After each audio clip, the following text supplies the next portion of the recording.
oil. But I don't know that the American public wants that. They want us to go in, do what we have to do, and get out. You know what, we went in for a very simple reason, and not regime change, but we got regime change. It's a whole different regime. This is a different group of people. They're more moderate, they're smarter, much smarter. And, you know, we blew up one regime, we blew up another regime, and now we're dealing with a third, and it is more moderate, it's better. But we didn't do it for that. That seems to be a byproduct. We did it for a simple reason. You know what that is? No nuclear weapon. And they will never have a nuclear weapon. Now, on top of that, we've decimated their military. We've knocked out their Navy is gone, their Air Force is gone, most of their missiles are gone. We have done a hell of a job, and their leadership is gone.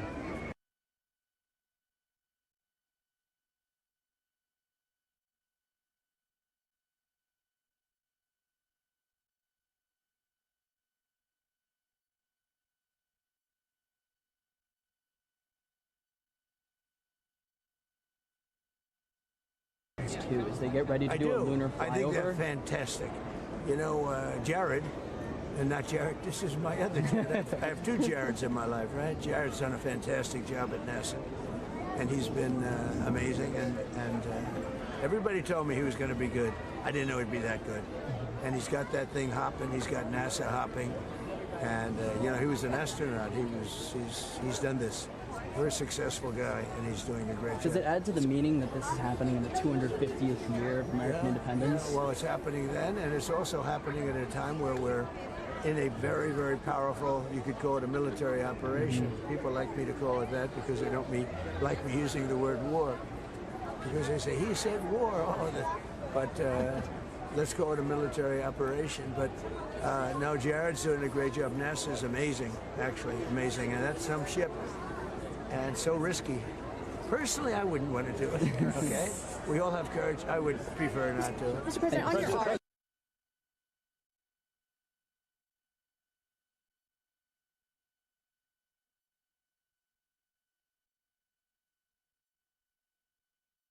For the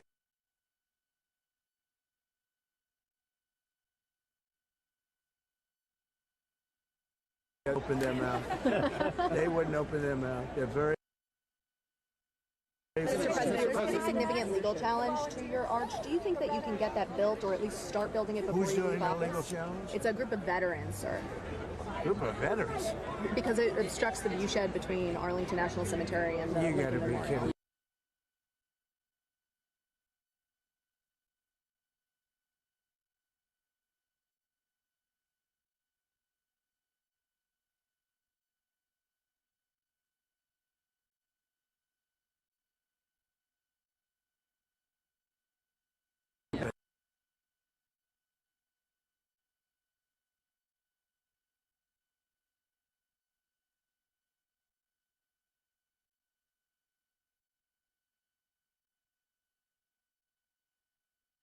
Civilian power plants could be a war crime. I'm not worried about it. You know it's a war crime? Having a nuclear weapon. Allowing a sick country with demented leadership have a nuclear weapon. That's a war crime. And if I allowed that to happen, like 7 other presidents did, every president said, you know, many of them are saying be off the record and they're saying behind the scene, they should have done this a long time ago. For 47 years this has been going on, and every one of those presidents should have done it. And actually, as you know, off the record, they're doing it off the record because they haven't got the courage to say it. Those presidents are giving me a lot of credit. This should have been done by Obama, should have been done by Clinton, should have been done by the Bushes. It should have been done. And it would have been a lot easier if it was done a long time ago, right? You agree with me? Sir. You know the war crime? War crime is allowing Iran to have a nuclear weapon.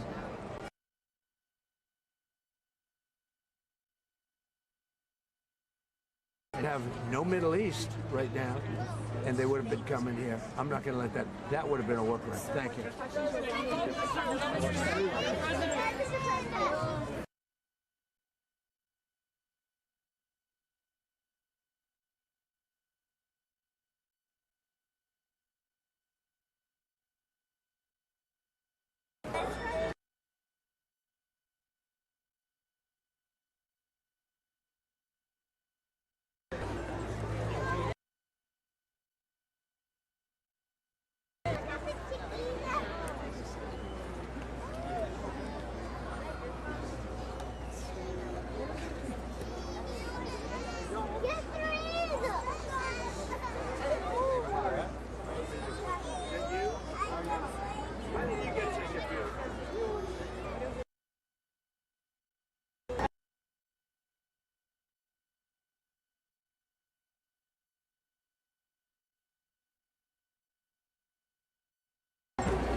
攻击，甚至强调行动中已经击毙多名伊朗军方高层。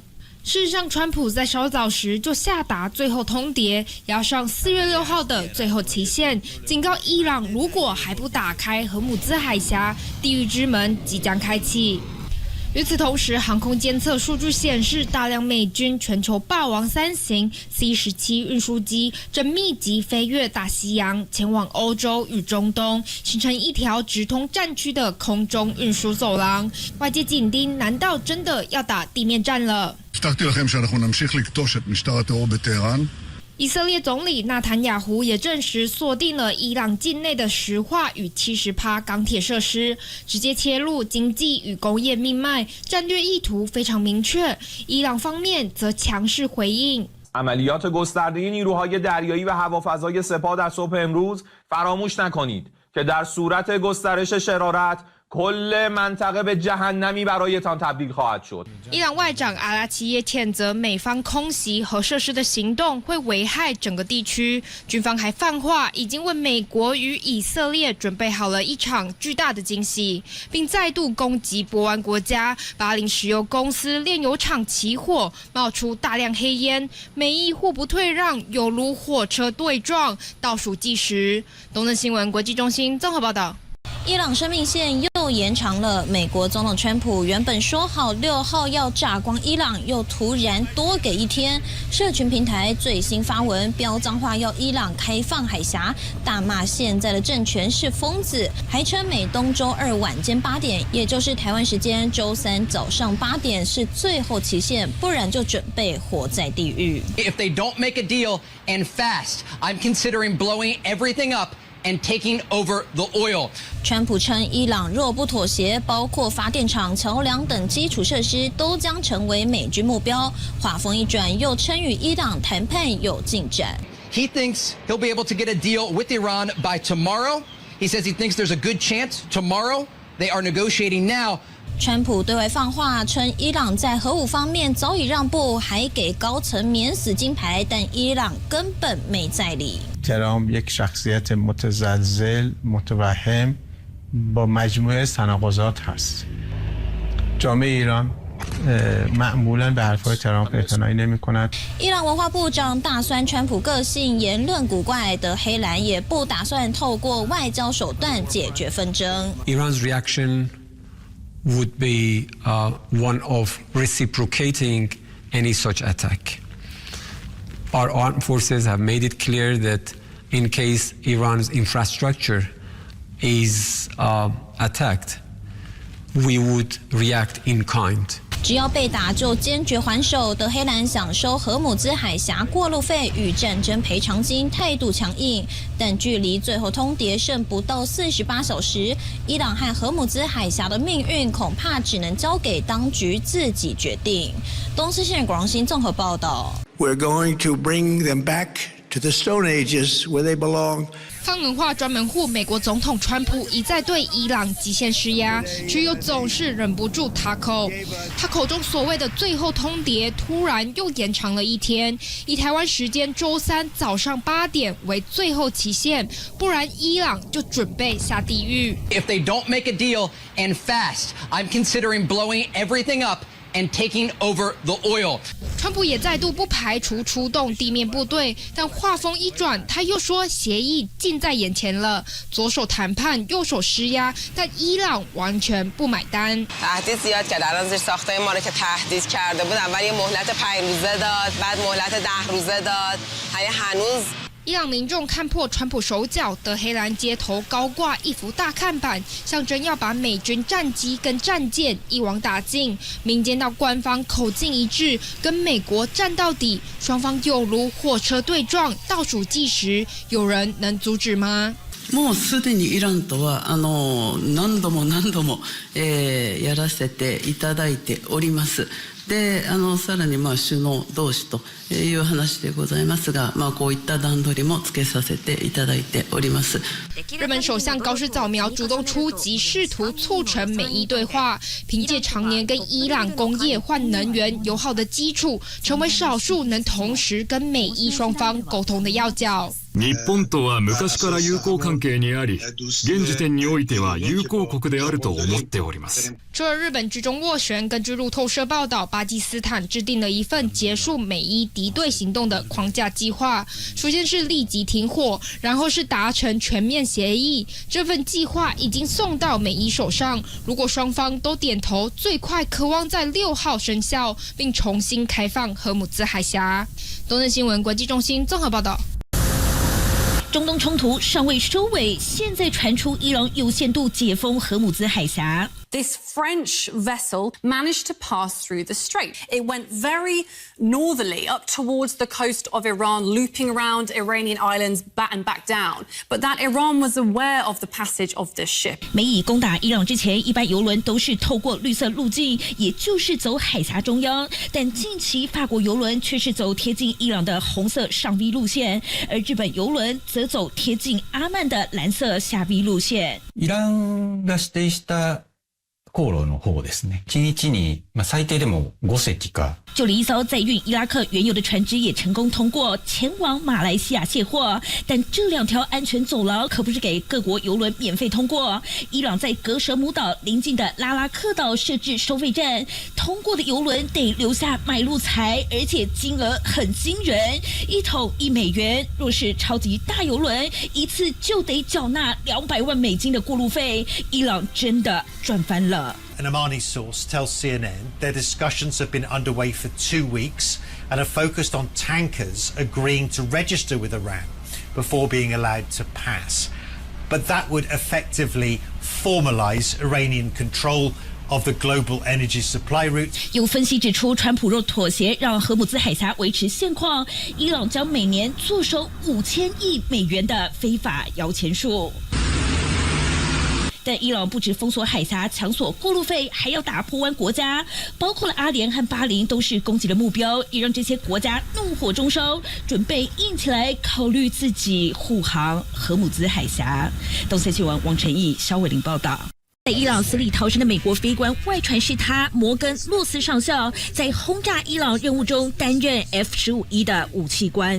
We're thrilled to serve you, support you, protect you. Get the job done together. 摩根洛斯上校隶属于北卡州西摩约翰逊空军基地，2024年3月才刚接任第4战斗机联队指挥官一职，麾下指挥94架 F-15E 打击鹰战机与7000名官兵，累计飞行时数超过了2万小时，还曾在阿富汗、叙利亚及伊拉克执行作战任务，战功彪炳，贵为上校却身先士卒。但在坠入伊朗领土之后，他是怎么活下去的？ We teach them how to maintain their own life. We also go into how to find food, how to find water, how to purify waters. 精锐飞行员都受过高强度的野外SEAL训练，也就是生存、建立庇护所、规避、利用地形掩护以及抵抗，也就是被掳时保护关键讯息，最后是脱逃、想办法逃命等4大关键。And then we also get into how to navigate and cross different terrain features to get them from point A to point B safely and to help get them recovered as quickly as possible. 在训练中，飞行员从河中取水，还钻木取火，甚至用棕榈叶搭建避难所，并以蛇、甲虫或仙人掌作为食物。最重要的理念就是活下去，想办法尽早被营救。They also may need to be able to evade from the enemies, and if they are captured, they will also learn specific skills to be able to help themselves resist and possibly escape if they had to. 若不幸落入敌方手上，只能让对方知道自己的姓名、军阶和兵籍号码等最基本的资料，再来就是要想办法伺机脱逃，重获自由。但由于过程压力极大，已被公认是美军训练当中最难完成的课程之一。而这名获救的飞官，如今堪称是野外SEAL训练的成功范本。东森新闻王晨毅、肖伟玲报道。焦黑残骸不断冒烟，伊朗国家电视台释出最新的影片，声称这些残骸就是被伊朗打下来的美国军机，当中包含了2架黑鹰直升机及2架运输机。但美方澄清，负责接运的2架 MC-130J 特战运输机是在行动中陷入泥潭，为了避免高科技军事设备落入敌人手上，最后选择引爆。据了解，每架造价32亿台币。夜空中炮火四射，美国 MQ-9死神无人机不断发射飞弹，形成掩护火力，为的就是阻止伊朗部队靠近失联的美国飞官。第一天，美军首度派出特种部队进入伊朗地面营救，但找不到人。这名失联飞官到底在哪？ This is one of the most intricate operations that you could mount in any type of military scenario that you're talking about. It's more than triple the difficulty when you're going into hostile territory. 弹射逃生之后，飞官身上只有1把枪，负伤爬上了伊朗一座2000多公尺的高山，躲在一处裂缝当中，利用身上的设备断断续续释出求救信号。 The CIA working to get a precise location for him, and at the same time do a disinformation campaign inside Iran to try to throw Iranian authorities off the trail, saying incorrectly that both pilots had already been saved. 以色列也延后部分对伊朗的空袭，就怕干扰搜救行动。最后，美方终于收到了飞官的无线电讯号，但一句 "God is good"， 上帝很好的讯息，口气太像穆斯林，一度让美方以为他被俘虏，差点放弃救援。最后与亲友确定他信仰虔诚之后，这才动员营救，派出了数百名精锐及数十架军机深入伊朗敌营，在飞官落难36小时之后，成功将他救了出来。东森新闻李嘉倩、肖伟林报道。夜空中炮火四射，网络上流传这段画面，据说是美国战机发射飞弹，阻止伊朗部队靠近失联的美国飞官。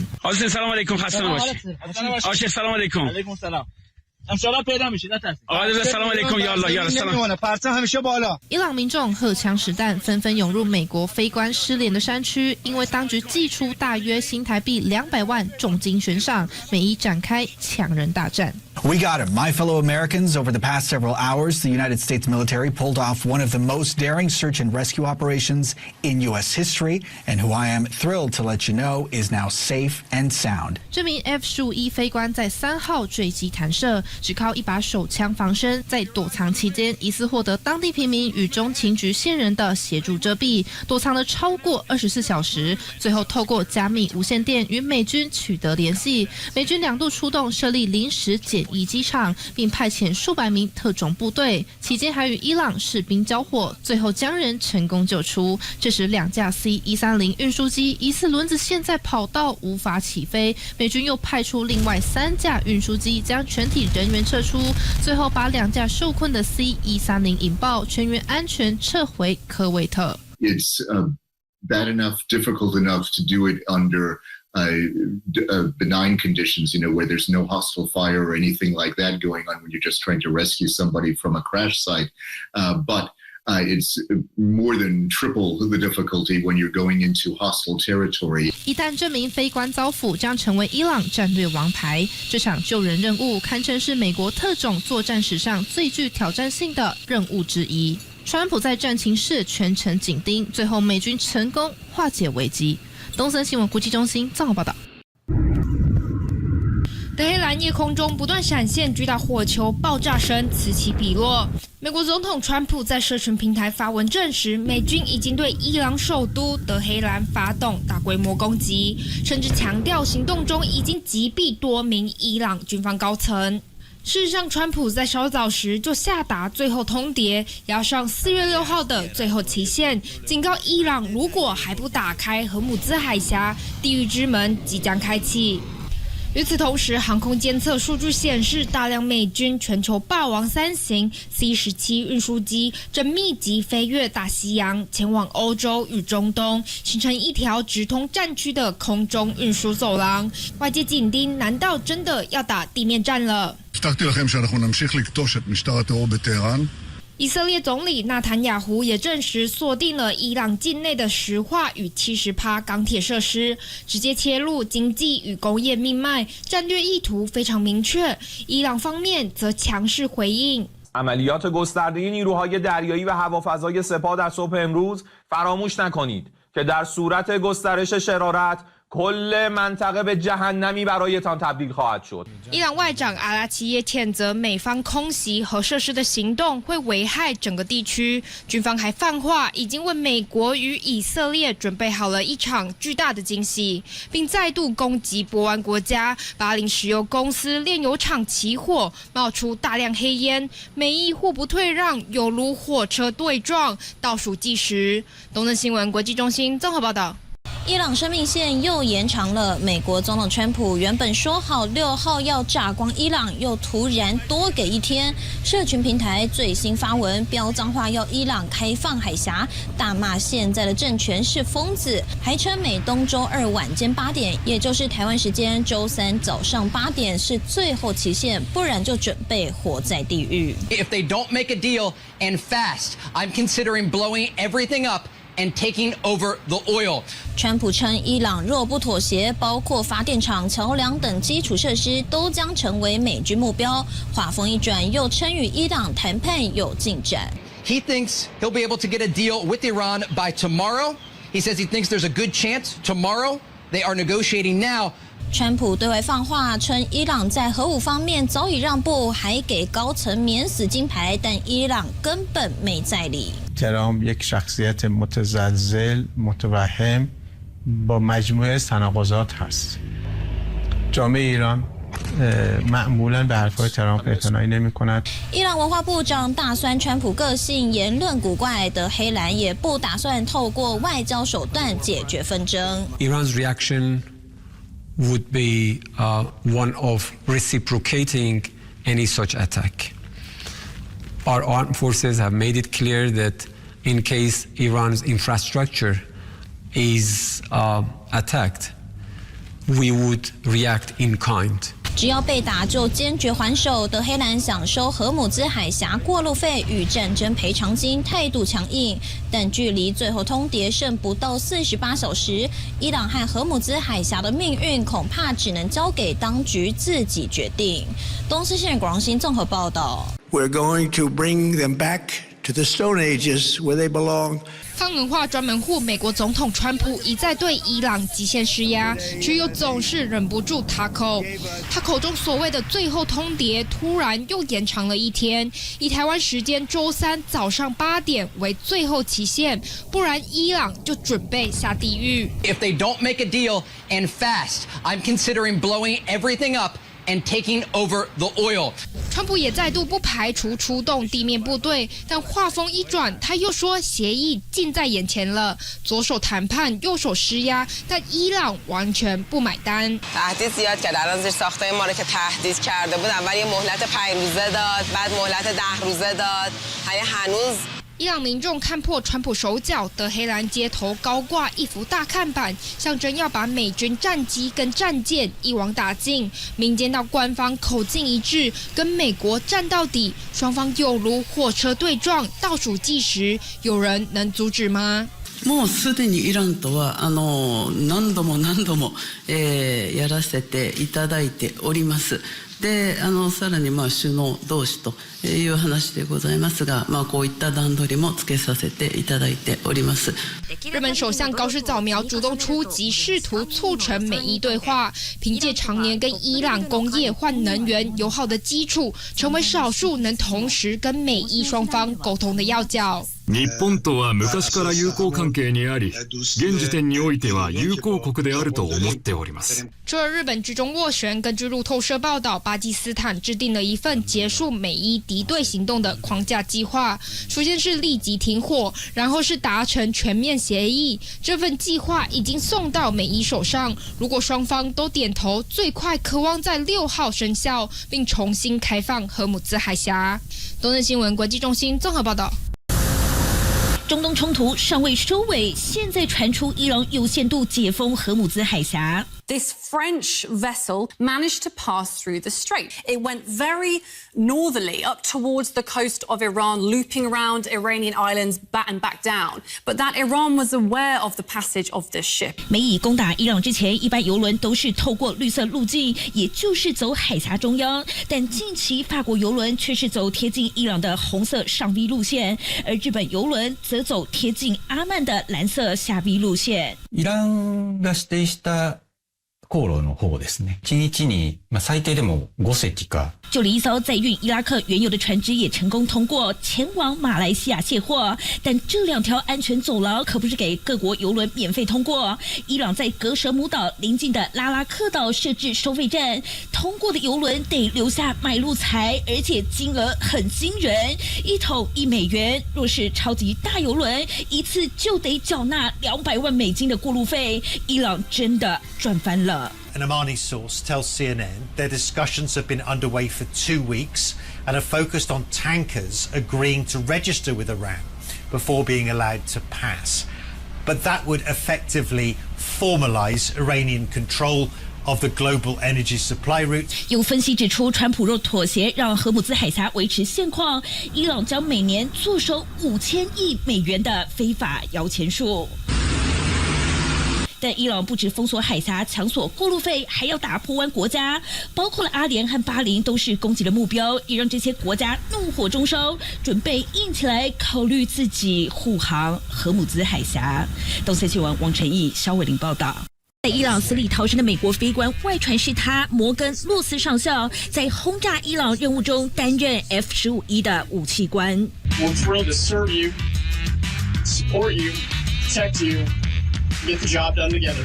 摩根·洛斯上校隶属于北卡州西摩约翰逊空军基地，2024年3月才刚接任第4战斗机联队指挥官一职，麾下指挥94架 F-15E 打击鹰战机与7000名官兵，累计飞行时数超过了2万小时，还曾在阿富汗、叙利亚及伊拉克执行作战任务，战功彪炳，贵为上校却身先士卒。但在坠入伊朗领土之后，他是怎么活下去的？ We teach them how to maintain their own life. We also go into how to find food, how to find water, how to purify waters. 精锐飞行员都受过高强度的野外SEAL训练，也就是生存、建立庇护所、规避、利用地形掩护以及抵抗，也就是被掳时保护关键讯息，最后是脱逃、想办法逃命等4大关键。And then we also get into how to navigate and cross different terrain features to get them from point A to point B safely and to help get them recovered as quickly as possible. 在训练中，飞行员从河中取水，还钻木取火，甚至用棕榈叶搭建避难所，并以蛇、甲虫或仙人掌作为食物。最重要的理念就是活下去，想办法尽早被营救。They also may need to be able to evade from the enemies, and if they are captured, they will also learn specific skills to be able to help themselves resist and possibly escape if they had to.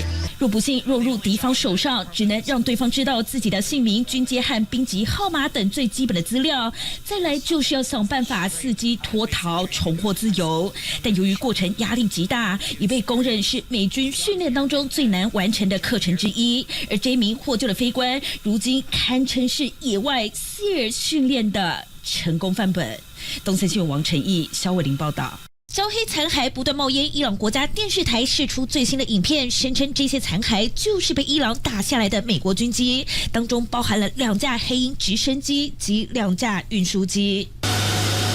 但美方澄清，负责接运的2架 MC-130J 特战运输机是在行动中陷入泥潭，为了避免高科技军事设备落入敌人手上，最后选择引爆。据了解，每架造价32亿台币。夜空中炮火四射，美国 MQ-9 死神无人机不断发射飞弹，形成掩护火力，为的就是阻止伊朗部队靠近失联的美国飞官。第一天，美军首度派出特种部队进入伊朗地面营救，但找不到人。这名失联飞官到底在哪？ This is one of the most intricate operations that you could mount in any type of military scenario that you're talking about. It's more than triple the difficulty when you're going into hostile territory. 弹射逃生之后，飞官身上只有一把枪，负伤爬上了伊朗一座2000多公尺的高山，躲在一处裂缝当中，利用身上的设备断断续续释出求救信号。 The CIA working to get a precise location for him and at the same time do a disinformation campaign inside Iran to try to throw Iranian authorities off the trail, saying incorrectly that both pilots had already been saved. 以色列也延后部分对伊朗空袭，就怕干扰搜救行动。最后，美方终于收到了飞官的无线电讯号，但一句 "God is good"， 上帝很好的讯息，口气太像穆斯林，一度让美方以为他被俘虏，差点放弃救援。最后与亲友确定他信仰虔诚之后，这才动员营救，派出了数百名精锐及数十架军机深入伊朗敌营，在飞官落难36小时之后，成功将他救了出来。东森新闻李佳倩、肖伟林报道。夜空中炮火四射，网络上流传这段画面，据说是美国战机发射飞弹，阻止伊朗部队靠近失联的美国飞官。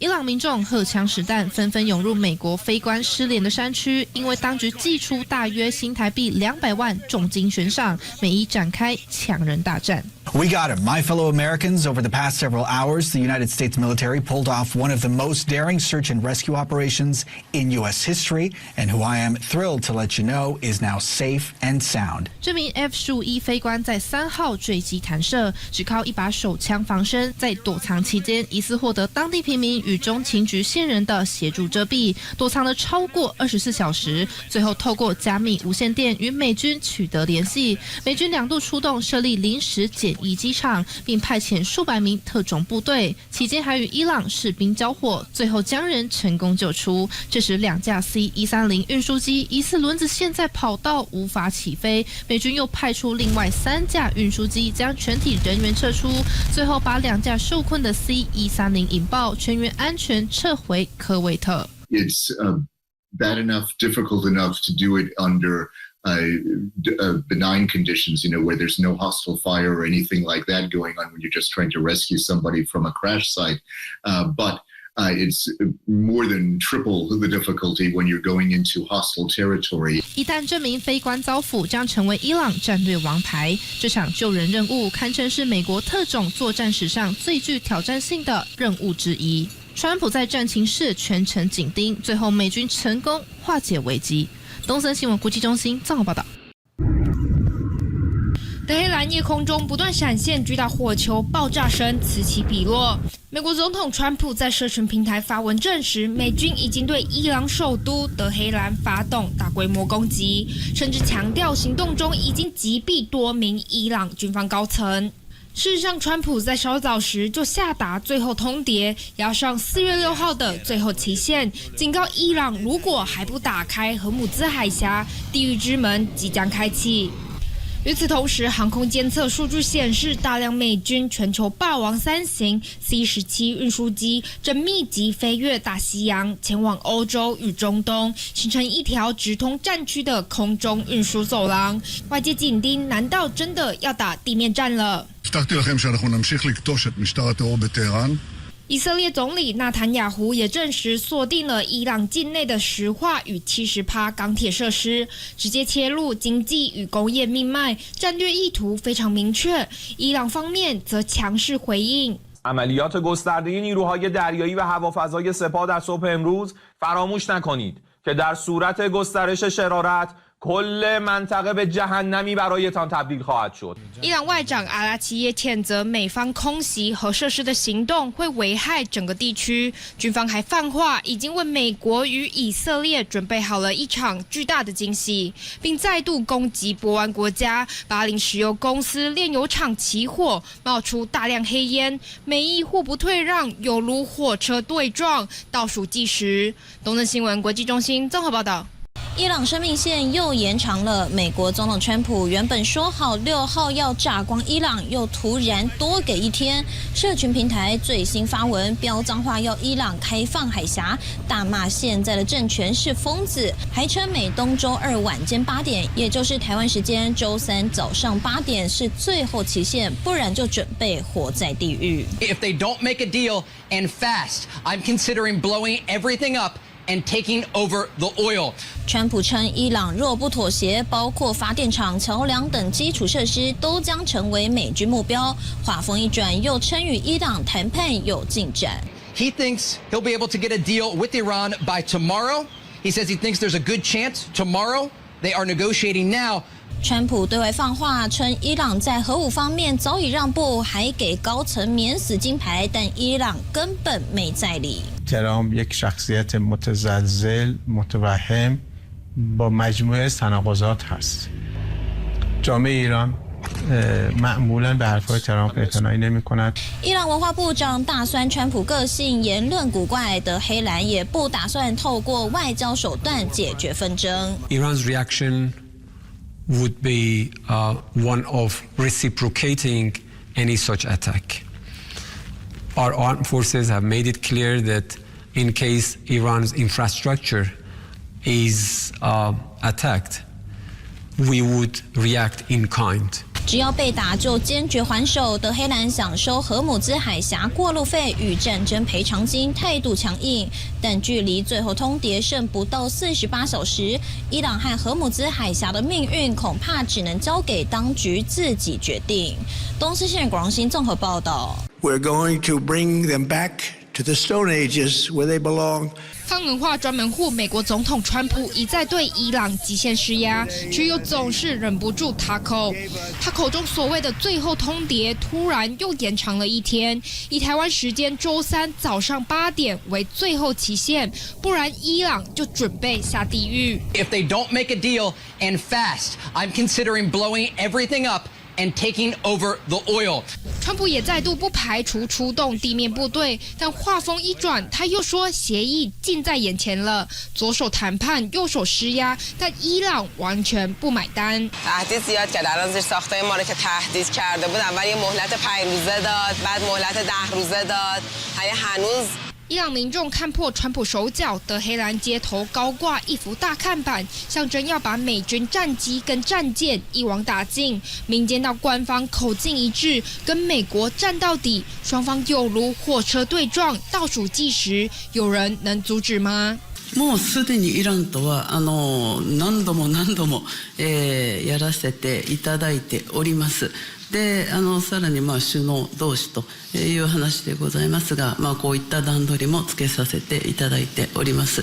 日本首相高市早苗主动出击，试图促成美伊对话，凭借常年跟伊朗工业换能源友好的基础，成为少数能同时跟美伊双方沟通的要角。日本とは昔から友好関係にあり、現時点においては友好国であると思っております。除了日本居中斡旋，根据路透社报道，巴基斯坦制定了一份结束美伊敌对行动的框架计划。首先是立即停火，然后是达成全面协议。这份计划已经送到美伊手上，如果双方都点头，最快渴望在6号生效，并重新开放荷姆兹海峡。东森新闻国际中心综合报道。中东冲突尚未收尾，现在传出伊朗有限度解封荷姆兹海峡。This French vessel managed to pass through the strait. It went very northerly up towards the coast of Iran, looping around Iranian islands and back down. But that Iran was aware of the passage of this ship. 美以攻打伊朗之前，一般油轮都是透过绿色路径，也就是走海峡中央。但近期法国油轮却是走贴近伊朗的红色上 V 路线，而日本油轮则走贴近阿曼的蓝色下 V 路线。イランが指定した航路の方ですね。1日に最低でも5隻か。就连一艘载运伊拉克原油的船只也成功通过前往马来西亚卸货，但这2条安全走廊可不是给各国油轮免费通过。伊朗在格舍姆岛邻近的拉拉克岛设置收费站，通过的油轮得留下买路财，而且金额很惊人，1桶1美元。若是超级大油轮，一次就得缴纳200万美金的过路费。伊朗真的赚翻了。An Omani source tells CNN their discussions have been underway for 2 weeks and are focused on tankers agreeing to register with Iran before being allowed to pass. But that would effectively formalize Iranian control of the global energy supply route. 有分析指出，川普若妥协让荷姆兹海峡维持现况，伊朗将每年坐收5000亿美元的非法摇钱树。但伊朗不止封锁海峡、抢索过路费，还要打破湾国家，包括了阿联和巴林都是攻击的目标，也让这些国家怒火中烧，准备硬起来，考虑自己护航荷姆兹海峡。东森新闻王晨毅、肖伟玲报道。在伊朗死里逃生的美国飞官，外传是他摩根·洛斯上校在轰炸伊朗任务中担任 F-15E 的武器官。We're thrilled to serve you, support you, protect you. Get the job done together. 摩根洛斯上校隶属于北卡州西摩约翰逊空军基地，2024年3月才刚接任第4战斗机联队指挥官一职，麾下指挥94架 F-15E 打击鹰战机与7000名官兵，累计飞行时数超过了2万小时，还曾在阿富汗、叙利亚及伊拉克执行作战任务，战功彪炳，贵为上校却身先士卒。但在坠入伊朗领土之后，他是怎么活下去的？ We teach them how to maintain their own life. We also go into how to find food, how to find water, how to purify waters. 精锐飞行员都受过高强度的野外SEAL训练，也就是生存、建立庇护所、规避、利用地形掩护以及抵抗，也就是被掳时保护关键讯息，最后是脱逃、想办法逃命等4大关键。And then we also get into how to navigate and cross different terrain features to get them from point A to point B safely and to help get them recovered as quickly as possible. 在训练中，飞行员从河中取水，还钻木取火，甚至用棕榈叶搭建避难所，并以蛇、甲虫或仙人掌作为食物。最重要的理念就是活下去，想办法尽早被营救。They also may need to be able to evade from the enemies, and if they are captured, they will also learn specific skills to be able to help themselves resist and possibly escape if they had to. 若不幸落入敌方手上，只能让对方知道自己的姓名、军阶和兵籍号码等最基本的资料，再来就是要想办法伺机脱逃，重获自由。但由于过程压力极大，已被公认是美军训练当中最难完成的课程之一。而这名获救的飞官，如今堪称是野外SEAL训练的成功范本。东森新闻王晨毅、肖伟玲报道。焦黑残骸不断冒烟，伊朗国家电视台释出最新的影片，声称这些残骸就是被伊朗打下来的美国军机，当中包含了2架黑鹰直升机及2架运输机。但美方澄清，负责接运的2架 MC-130J 特战运输机是在行动中陷入泥潭，为了避免高科技军事设备落入敌人手上，最后选择引爆。据了解，每架造价32亿台币。夜空中炮火四射，美国 MQ-9 死神无人机不断发射飞弹，形成掩护火力，为的就是阻止伊朗部队靠近失联的美国飞官。第一天，美军首度派出特种部队进入伊朗地面营救，但找不到人。这名失联飞官到底在哪？ This is one of the most intricate operations that you could mount in any type of military scenario that you're talking about. It's more than triple the difficulty when you're going into hostile territory. 弹射逃生之后，飞官身上只有1把枪，负伤爬上了伊朗一座2000多公尺的高山，躲在一处裂缝当中，利用身上的设备断断续续释出求救信号。 The CIA working to get a precise location for him and at the same time do a disinformation campaign inside Iran to try to throw Iranian authorities off the trail, saying incorrectly that both pilots had already been saved. 以色列也延后部分对伊朗空袭，就怕干扰搜救行动。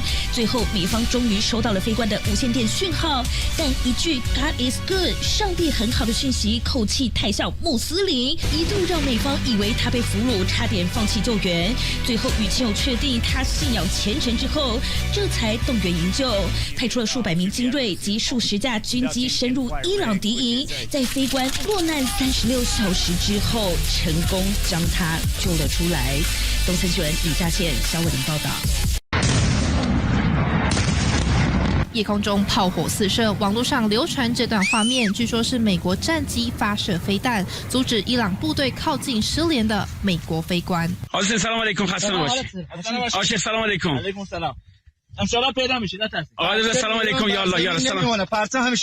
伊朗民众荷枪实弹，纷纷涌入美国飞官失联的山区，因为当局祭出大约新台币200万重金悬赏，美伊展开抢人大战。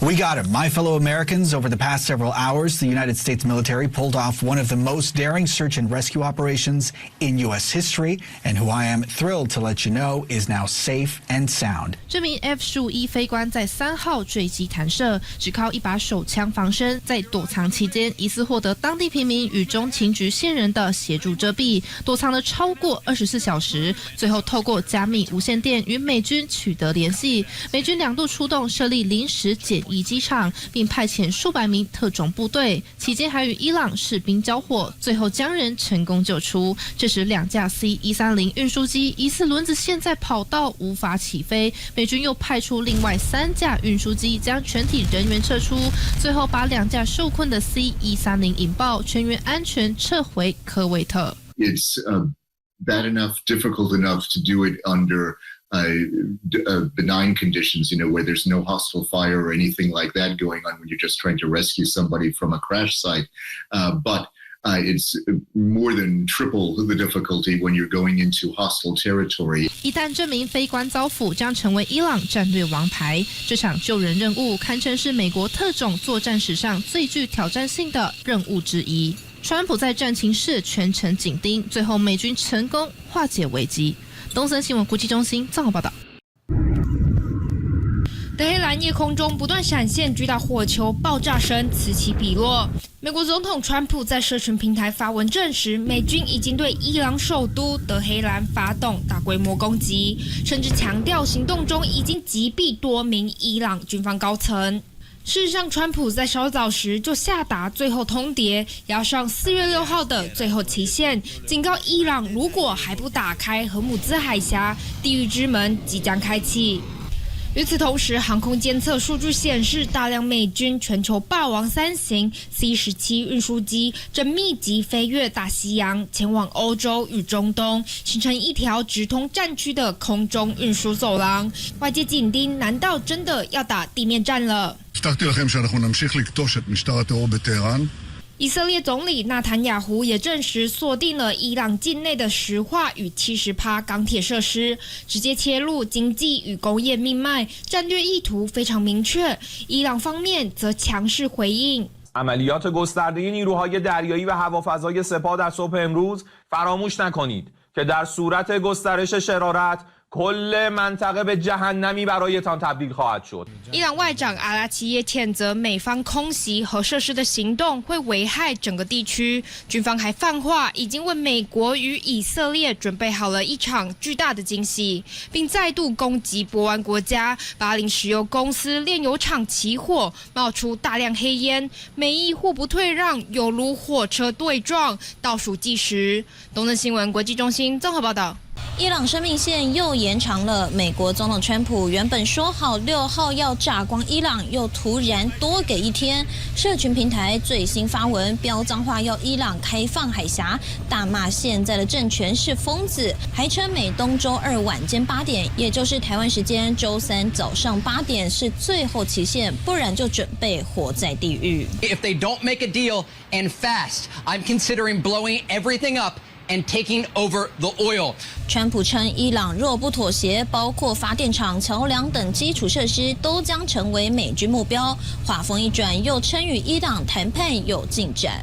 He thinks he'll be able to get a deal with Iran by tomorrow. He He says he thinks there's a good chance tomorrow. They are negotiating now. 川普对外放话称，伊朗在核武方面早已让步，还给高层免死金牌，但伊朗根本没在理。ترامپ یک شخصیت متزلزل متوهم با مجموعه تناقضات هست. جامعه ایران معمولا به حرفهای ترامپ اعتنایی نمی‌کند.伊朗文化部长大酸川普个性言论古怪的黑兰也不打算透过外交手段解决纷争。Iran's reaction would be one of reciprocating any such attack. Our armed forces have made it clear that in case Iran's infrastructure is attacked, we would react in kind. 只要被打就坚决还手。德黑兰想收荷姆兹海峡过路费与战争赔偿金，态度强硬。但距离最后通牒剩不到48小时，伊朗和荷姆兹海峡的命运恐怕只能交给当局自己决定。东四县广新综合报道。We're going to bring them back to the Stone Ages where they belong. 抗文化专门户美国总统川普一再对伊朗极限施压，却又总是忍不住塔口。他口中所谓的最后通牒，突然又延长了一天，以台湾时间周3早上8点为最后期限，不然伊朗就准备下地狱。If they don't make a deal and fast, I'm considering blowing everything up and taking over the oil. 川普也再度不排除出动地面部队，但话锋一转，他又说协议近在眼前了，左手谈判，右手施压，但伊朗完全不买单。تهدید زیاد کرد. الان زیر ساختای ما رو که تهدید کرده بود، اول یه مهلت 5 روزه داد، بعد مهلت 10 روزه داد. هنوز伊朗民众看破川普手脚，德黑兰街头高挂一幅大看板，象征要把美军战机跟战舰一网打尽。民间到官方口径一致，跟美国战到底，双方有如火车对撞，倒数计时，有人能阻止吗？もうすでにイランとは何度もやらせていただいております。でさらに首脳同士という話でございますが、こういった段取りもつけさせていただいております。日本首相高市早苗主动出击，试图促成美伊对话，凭借常年跟伊朗工业换能源友好的基础，成为少数能同时跟美伊双方沟通的要角。日本とは昔から友好関係にあり、現時点においては友好国であると思っております。除了日本居中斡旋，根据路透社报道，巴基斯坦制定了一份结束美伊敌对行动的框架计划。首先是立即停火，然后是达成全面协议。这份计划已经送到美伊手上，如果双方都点头，最快渴望在6号生效，并重新开放荷姆兹海峡。东森新闻国际中心综合报道。中东冲突尚未收尾，现在传出伊朗有限度解封荷姆兹海峡。This French vessel managed to pass through the strait. It went very northerly up towards the coast of Iran, looping around Iranian islands and back down. But that Iran was aware of the passage of this ship. 美以攻打伊朗之前，一般油轮都是透过绿色路径，也就是走海峡中央。但近期法国油轮却是走贴近伊朗的红色上 V 路线，而日本油轮则走贴近阿曼的蓝色下 V 路线。イランが指定した航路の方ですね。1日に最低でも5隻か。就连一艘载运伊拉克原油的船只也成功通过前往马来西亚卸货，但这2条安全走廊可不是给各国油轮免费通过。伊朗在格舍姆岛邻近的拉拉克岛设置收费站，通过的油轮得留下买路财，而且金额很惊人，1桶1美元。若是超级大油轮，一次就得缴纳200万美金的过路费。伊朗真的赚翻了。An Omani source tells CNN their discussions have been underway for 2 weeks and are focused on tankers agreeing to register with Iran before being allowed to pass. But that would effectively formalize Iranian control of the global energy supply route. 有分析指出，川普若妥协让荷姆兹海峡维持现况，伊朗将每年坐收5000亿美元的非法摇钱树。但伊朗不止封锁海峡、抢索过路费，还要打破湾国家，包括了阿联和巴林都是攻击的目标，也让这些国家怒火中烧，准备硬起来，考虑自己护航荷姆兹海峡。东森新闻王晨毅、肖伟玲报道。在伊朗死里逃生的美国飞官，外传是他摩根·洛斯。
Thank you very much.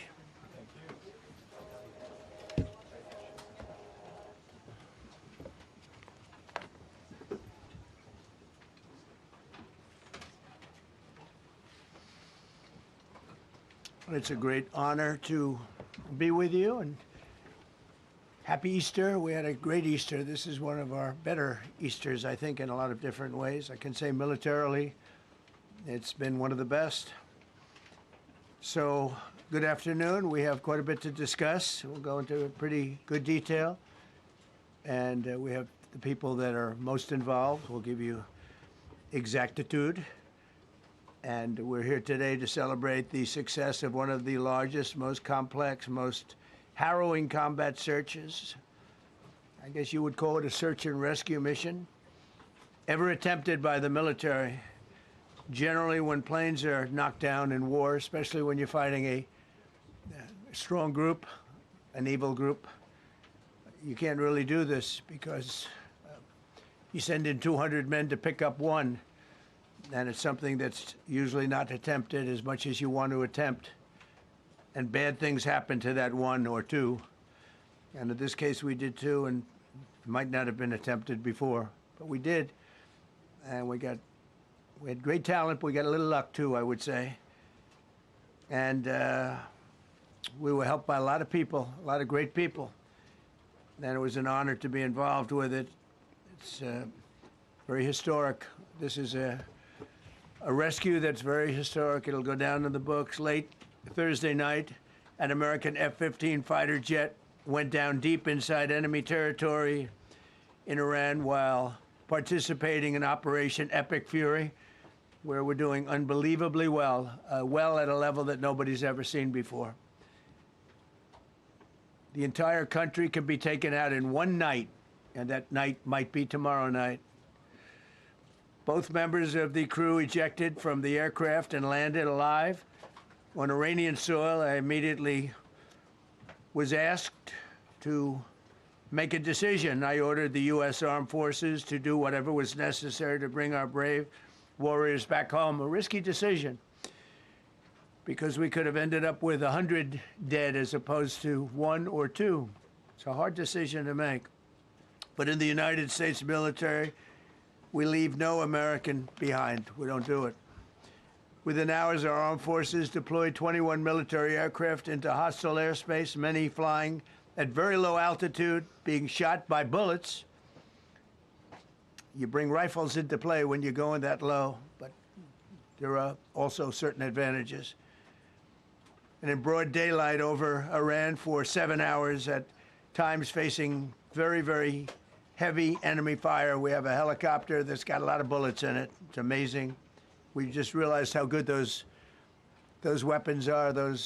Our machines are. Nobody has the equipment that we have, and nobody has the military that we have. Not even close.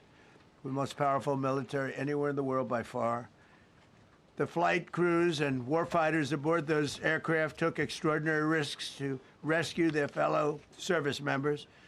This first wave of search and rescue forces successfully located the pilot of the F-15, and he was extracted from enemy territory by an HH-60 Jolly Green 2 helicopter. Fabulous machine as our warriors faced gunfire at very close range. It's amazing that when you look at the machinery, what happened, that nobody was even injured.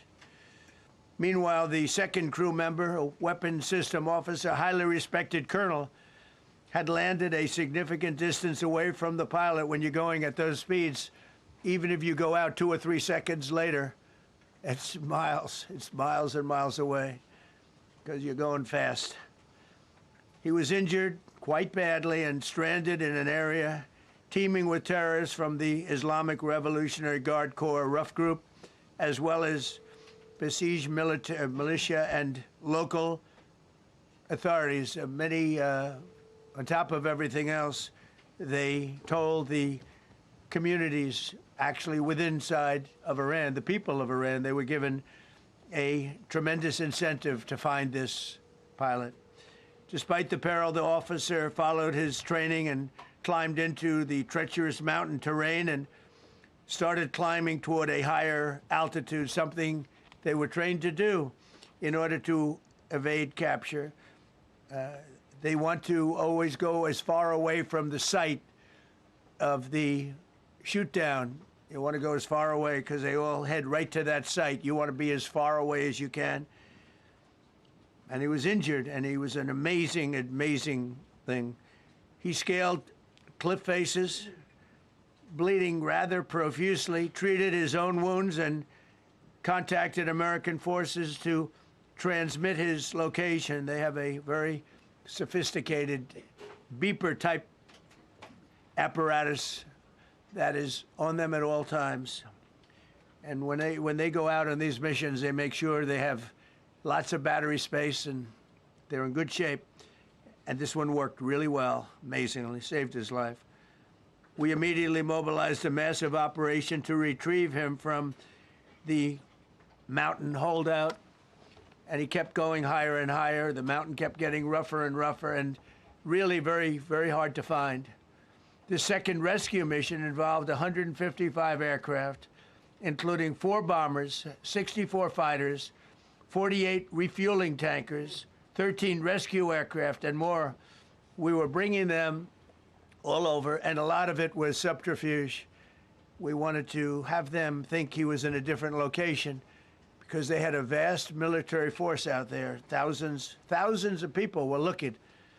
So we wanted them to look in different areas, so we were scattered all over like we were right on top of them. We had 7 different locations where they thought, and they were very confused. They said, well, wait a minute, they've got groups here, they've got groups there. It's an amazing thing. I was listening to these great people, these great generals. General Raisin Kane was amazing, and Pete Hegseth was amazing. But I listened to the whole thing. It was pretty amazing. So they had all these different sites where everybody thought he was located. We think we have him over there because they have 9 planes circling a little area that's 25 miles down the coast. So in a breathtaking show of skill and precision, lethality and force, America's military descended on the area, the real area, engaged the enemy, rescued the stranded officer, destroyed all threats, and exited Iranian territory while taking no casualties of any kind. The heroic F-15 weapons system officer had evaded capture on the ground in Iran for almost 48 hours. That's a long time when you're in tough shape and when you're bleeding. It's a long time. When we left, as you probably know, we had 2 large planes, pretty old planes that carried a lot. We needed a lot more equipment going in than coming out, obviously, because going in, we needed to be able to scale mountains, and we had a lot of equipment. But the sand was sandy, wet sand, so we thought there may be a problem taking off because of the weight of the plane, and then we also had all the men jumping back onto the planes, and they got pretty well bogged down, and we had a contingency plan, which was unbelievable, where lighter, faster aircraft came in, and they took them out. We blew up the old planes.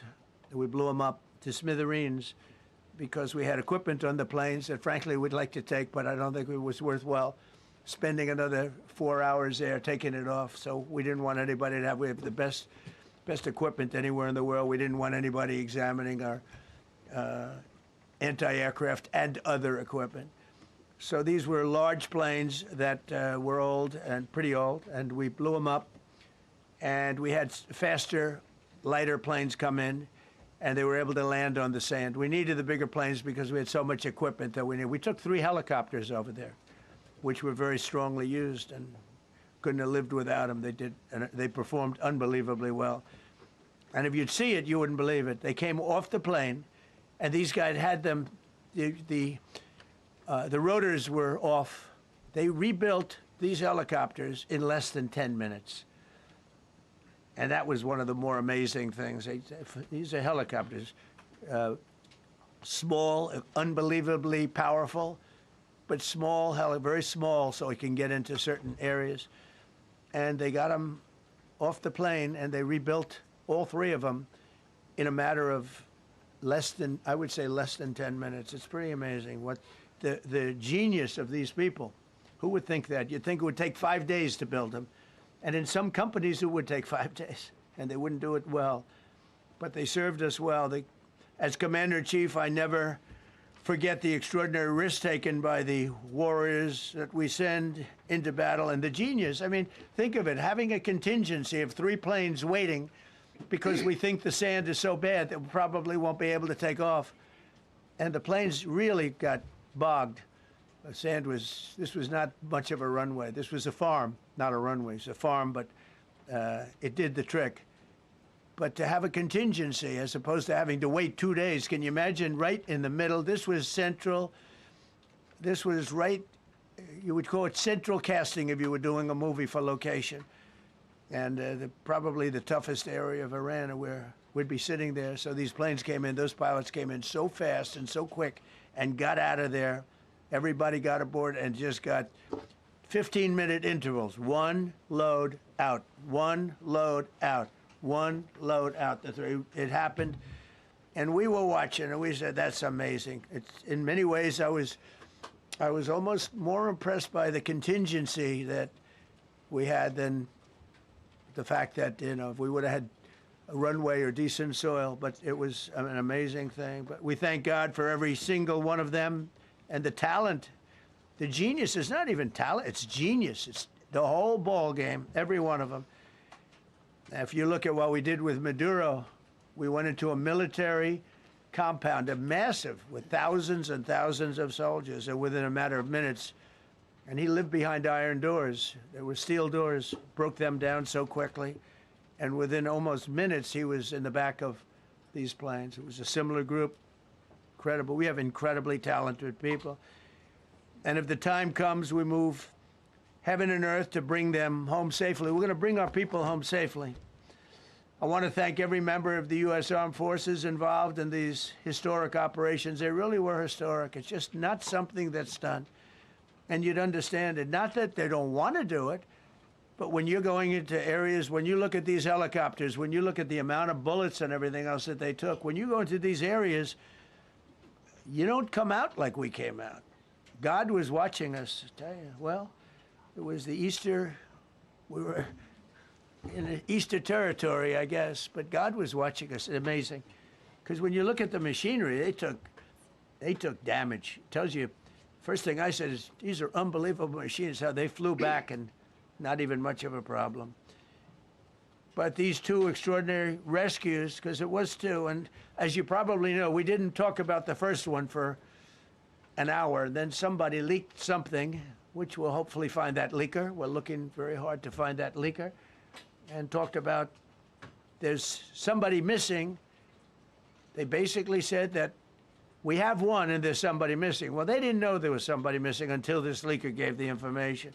So whoever it was, we think we'll be able to find it out because we're going to go to the media company that released it, and we're going to say, national security, give it up or go to jail. And we know who, and you know who we're talking about, because some things you can't do, because when they did that, all of a sudden, the entire country of Iran knew that there was a pilot that was somewhere on their land that was fighting for his life. And it also made it much more difficult for the pilots and for the people going in to search for him. All of a sudden, they know that there's somebody out there. They see all these planes coming in. It became a much more difficult operation because a leaker leaked that we have one, we've rescued one, but there's another one out there that we're trying to get. So actually, the country, Iran, put out a major notice, you all saw it, offering a very big award for anybody that captures the pilot.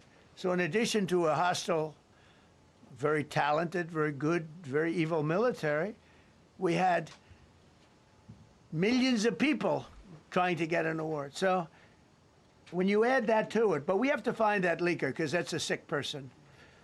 Probably didn't realize the extent of how bad it was. I can't imagine that the person did, but we're going to find out. It's national security, and the person that did the story will go to jail if he doesn't say, and that doesn't last long, and I think everybody would understand it. They put this mission at great risk. They put that man at great risk, and they put the hundreds of people that went in looking for him, because everyone now knows that we're going in. Over the past 37 days, America's armed forces have carried out more than 10,000 combat flights over Iran, unheard of, striking more than 13,000 targets. The F-15 we lost last week was the first manned aircraft downed by the enemy in this entire operation with thousands and thousands of flights. They got lucky. It was a lucky hit. You know, eventually you get lucky. But we got lucky too because we got both of them back.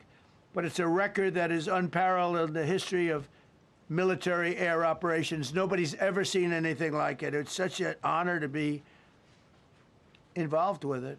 We were up late at night, and then we were waiting for those contingent planes to come in, and we say, come on, let's go, get in, because they're waiting out on this farm without a runway, with wet, crummy soil, sand, mostly sand, wet sand, and it eats planes alive, and we're waiting, and we're saying, I hope that one can land and take off. And they came in like magic, boom, boom, boom, one after another. It was like genius. I'm so impressed by that. Because we were a little concerned. We said, boy, if they don't get in and get up fast, we're sitting in them. And that's called Iran Prime, right, General? That's where the whole bet is. And here we are sitting there waiting for a plane. But they came in so fast and so hard, and these guys knew exactly what to do. Let's go, come on, get in, let's go, pwah. They came one right after another, not at the same time. They don't want to come at the same time. They had to come right after each other. They didn't have any room. There was barely any room to land. Tiny little patch of very wet earth and sand. So I'm so proud of the people that I have standing up here with me and many others that worked. I mean, so many. Steve Witkoff's over here. He's doing fantastically. Jared Kushner. But the people that are here, the job they did is amazing. And I think I'm going to introduce the head of the CIA, and he is a man he's central casting, okay? If we cast a movie, he's going to play the head of the CIA. He's one of the few.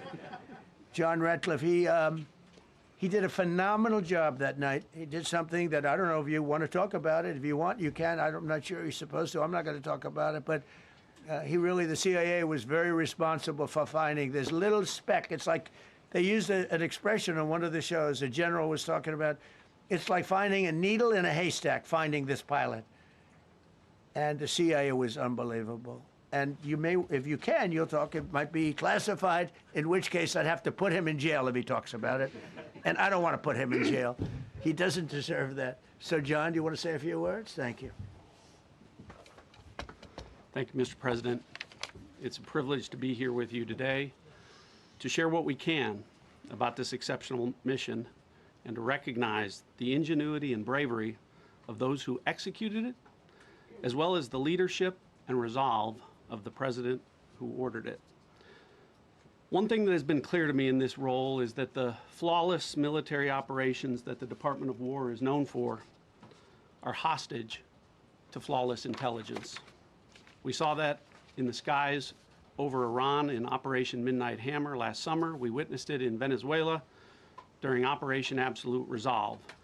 We've seen it against the cartels in the Western Hemisphere, and we're seeing it every day in Operation Epic Fury, including this mission to rescue an aviator buried deep behind enemy lines.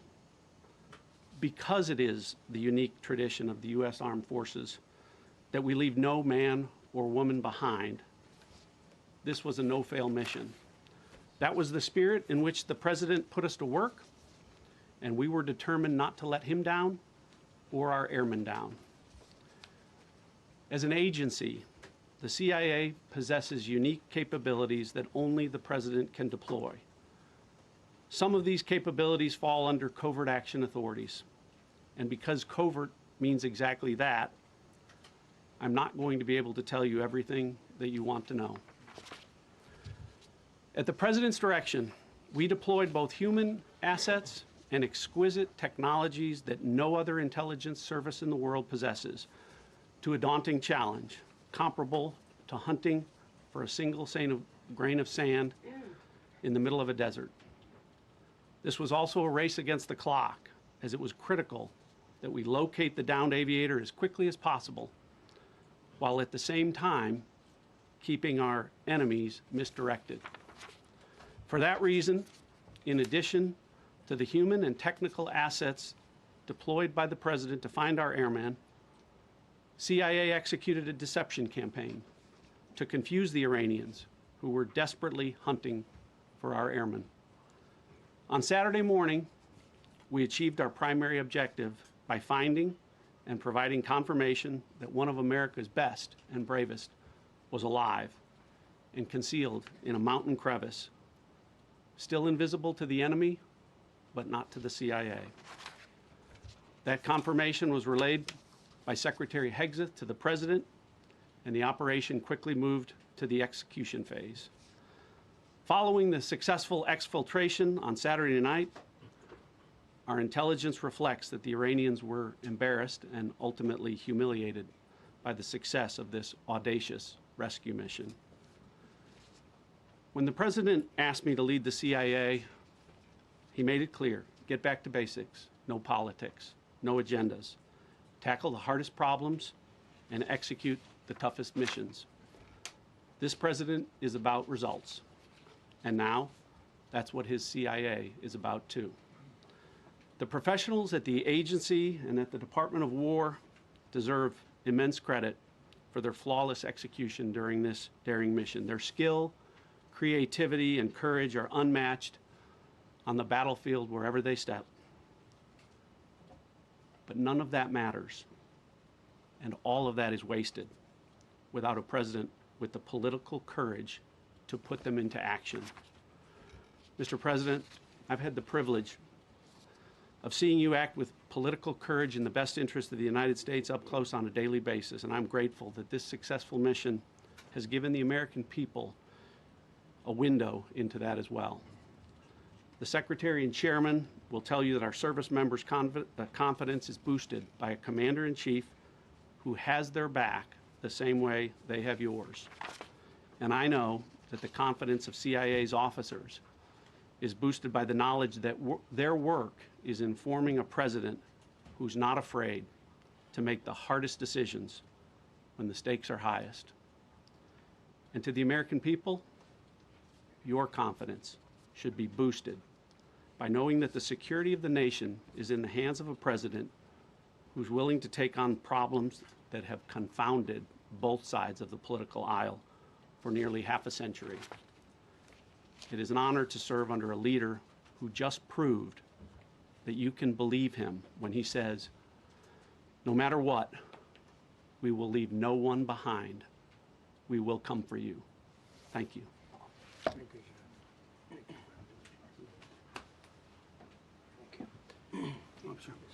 Well, John, thank you for the collaboration of the CIA as well. Incredible and ongoing partnership. Ladies and gentlemen, fellow Americans, and especially the brave warriors in our armed forces, over this Easter weekend, the United States military has once again proved why we possess the greatest fighting force the world has ever known.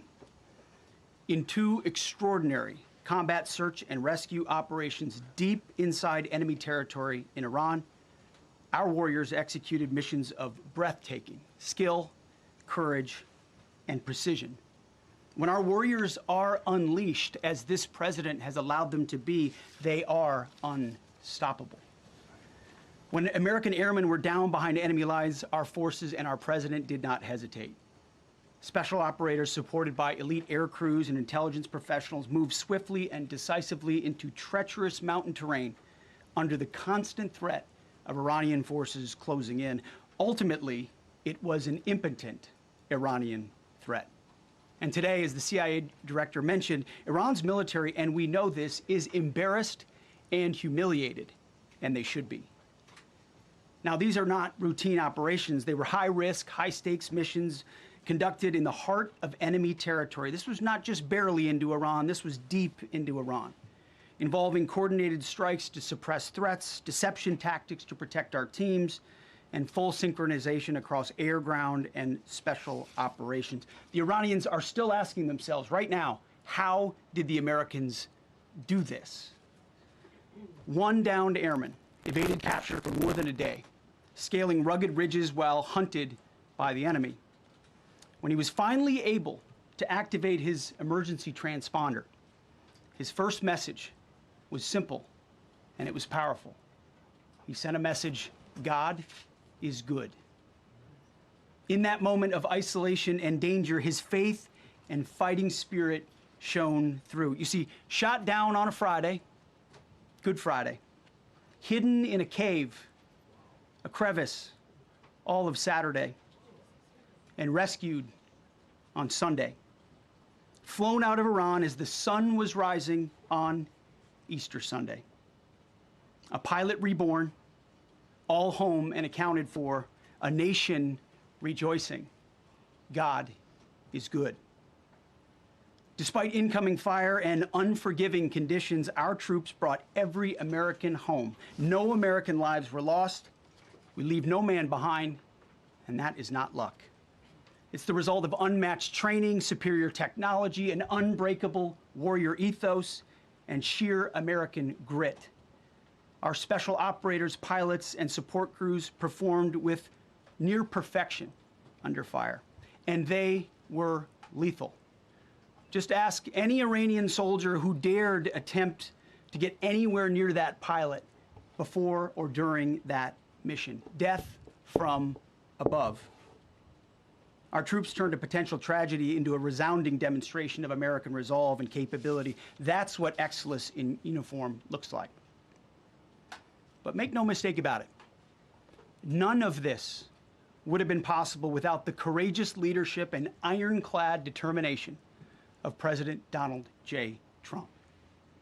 From the moment our airmen went down, President Trump made it clear we will leave no one behind. The first mission, the first of 2, was an audacious daylight thunder run right up the middle. It was authorized in less than 2 hours from that pilot going down when we knew where he was.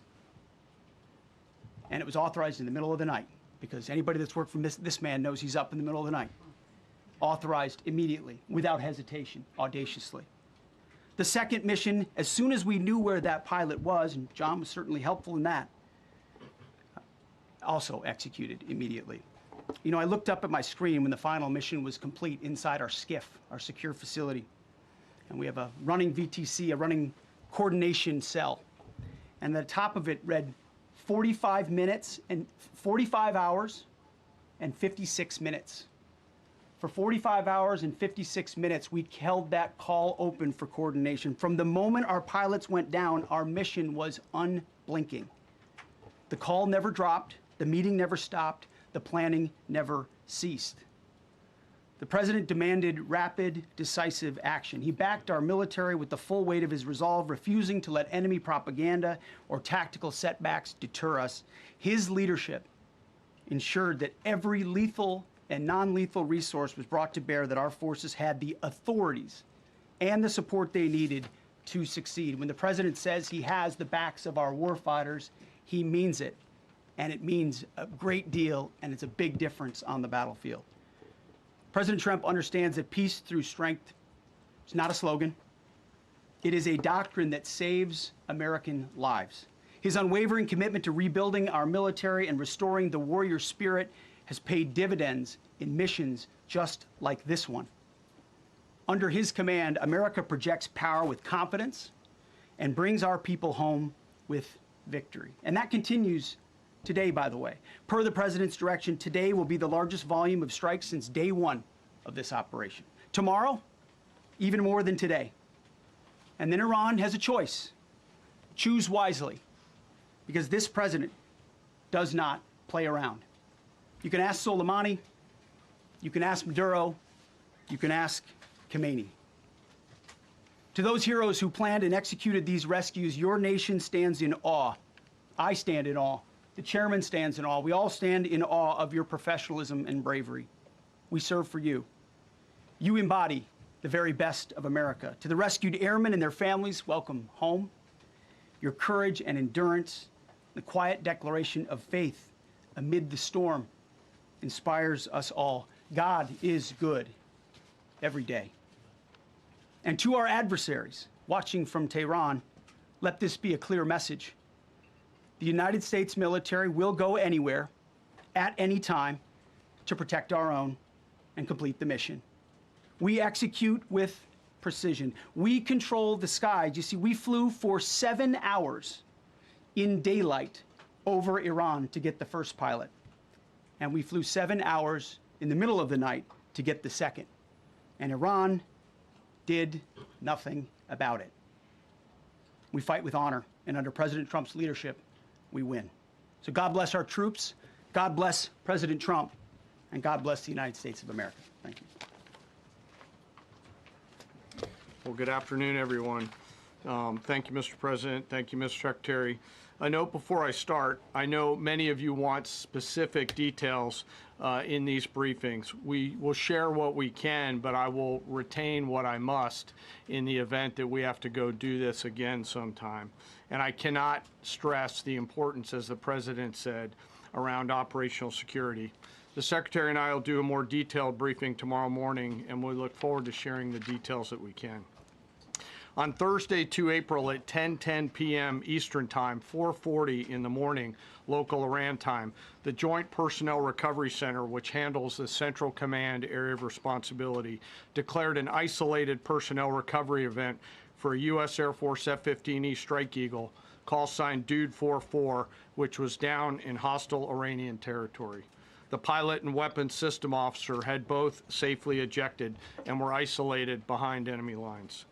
Following confirmation of active rescue beacons and on the direction of the Secretary and by order of the President, a rescue operation was launched with the stated purpose of bringing both Americans home safely.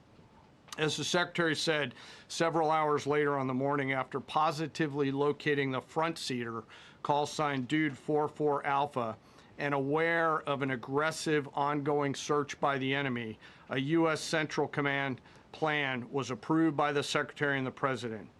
Shortly thereafter, a U.S. Air Force Combat Search and Rescue Task Force, comprised of A-10 Warthogs in their Sandy role, and I'll describe what that is in a minute, HC-130 Combat King 2s, HH-60 Jolly Green 2 helicopters, and Air Force Special Warfare Airmen, a package comprised of combat rescue officers and pararescueman operators, audaciously penetrated enemy territory in broad daylight to find, fix, and recover Dude 44 Alpha from behind enemy lines.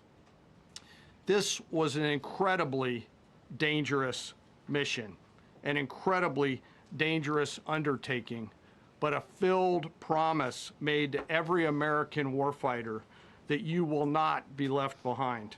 We will always come find you and we will always bring you home. Over the next hours, the search and rescue task force crossed the beach, entered into Iranian airspace, protected by a fighter strike package, and moved into the objective area, all under fire.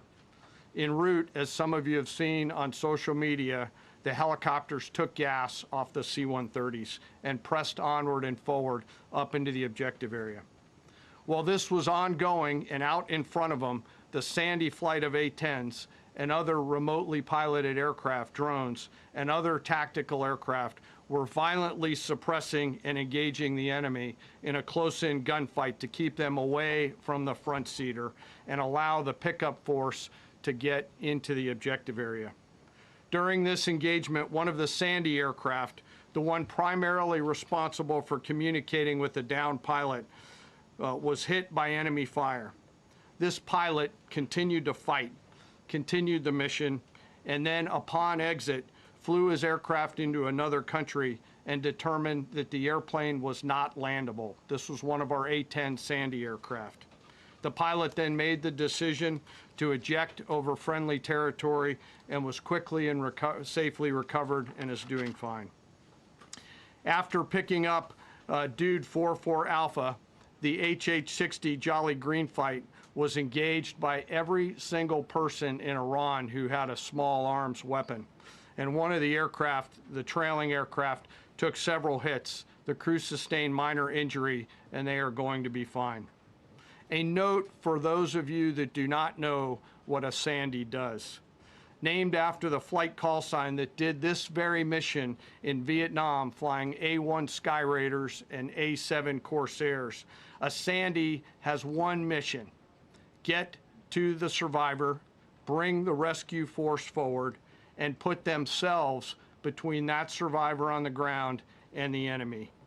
They are committed to this. This is what they live for, and this is what they've trained for over many, many years.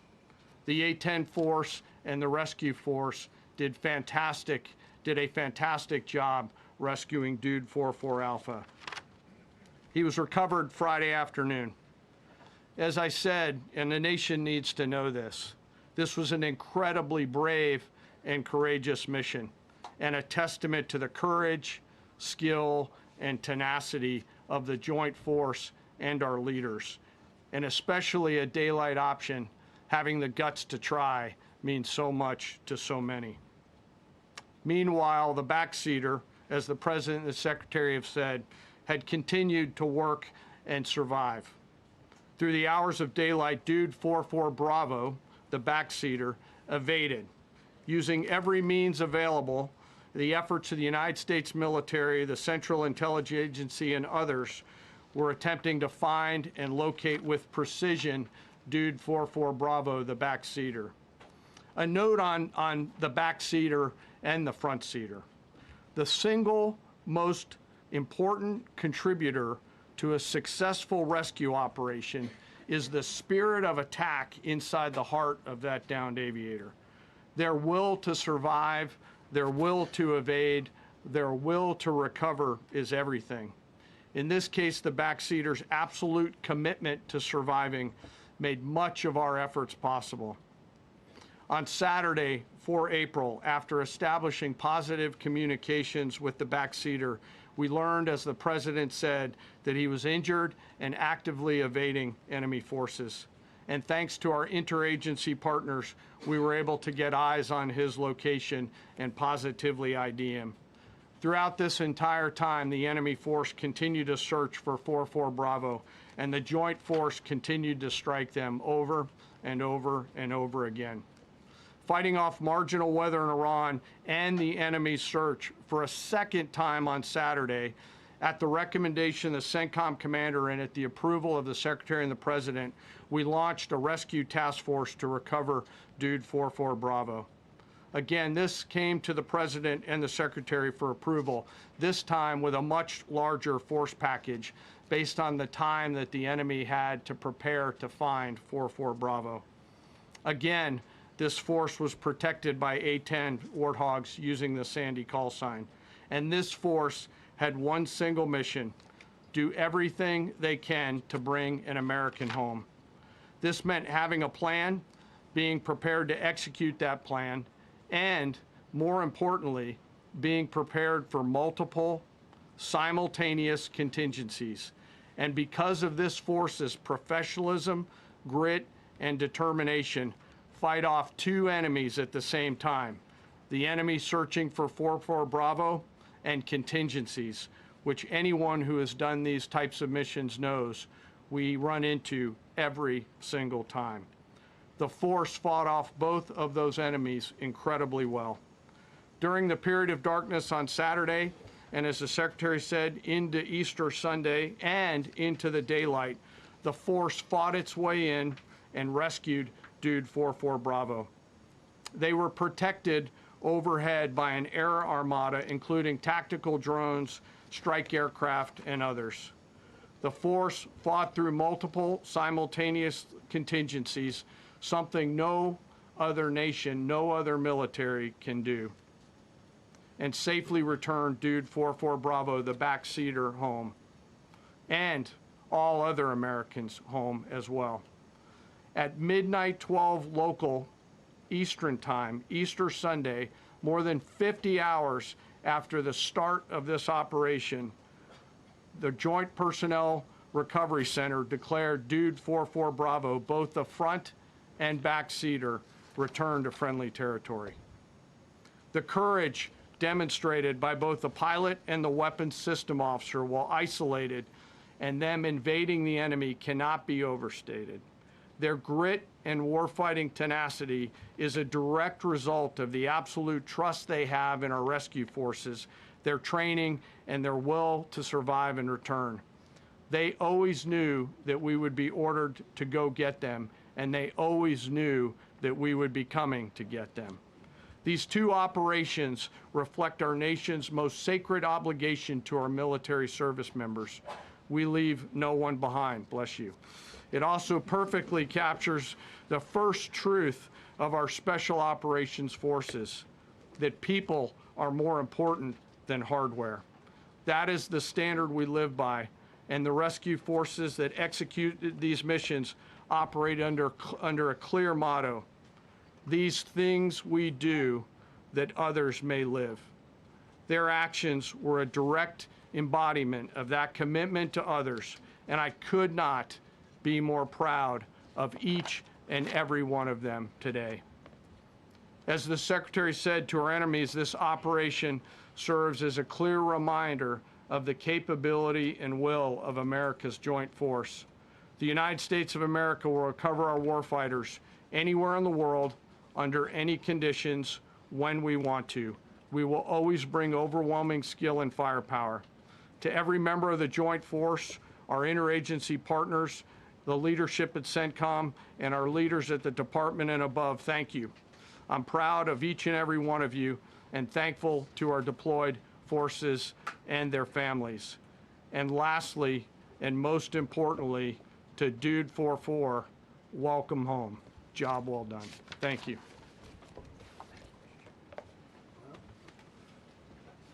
Pretty amazing, pretty amazing.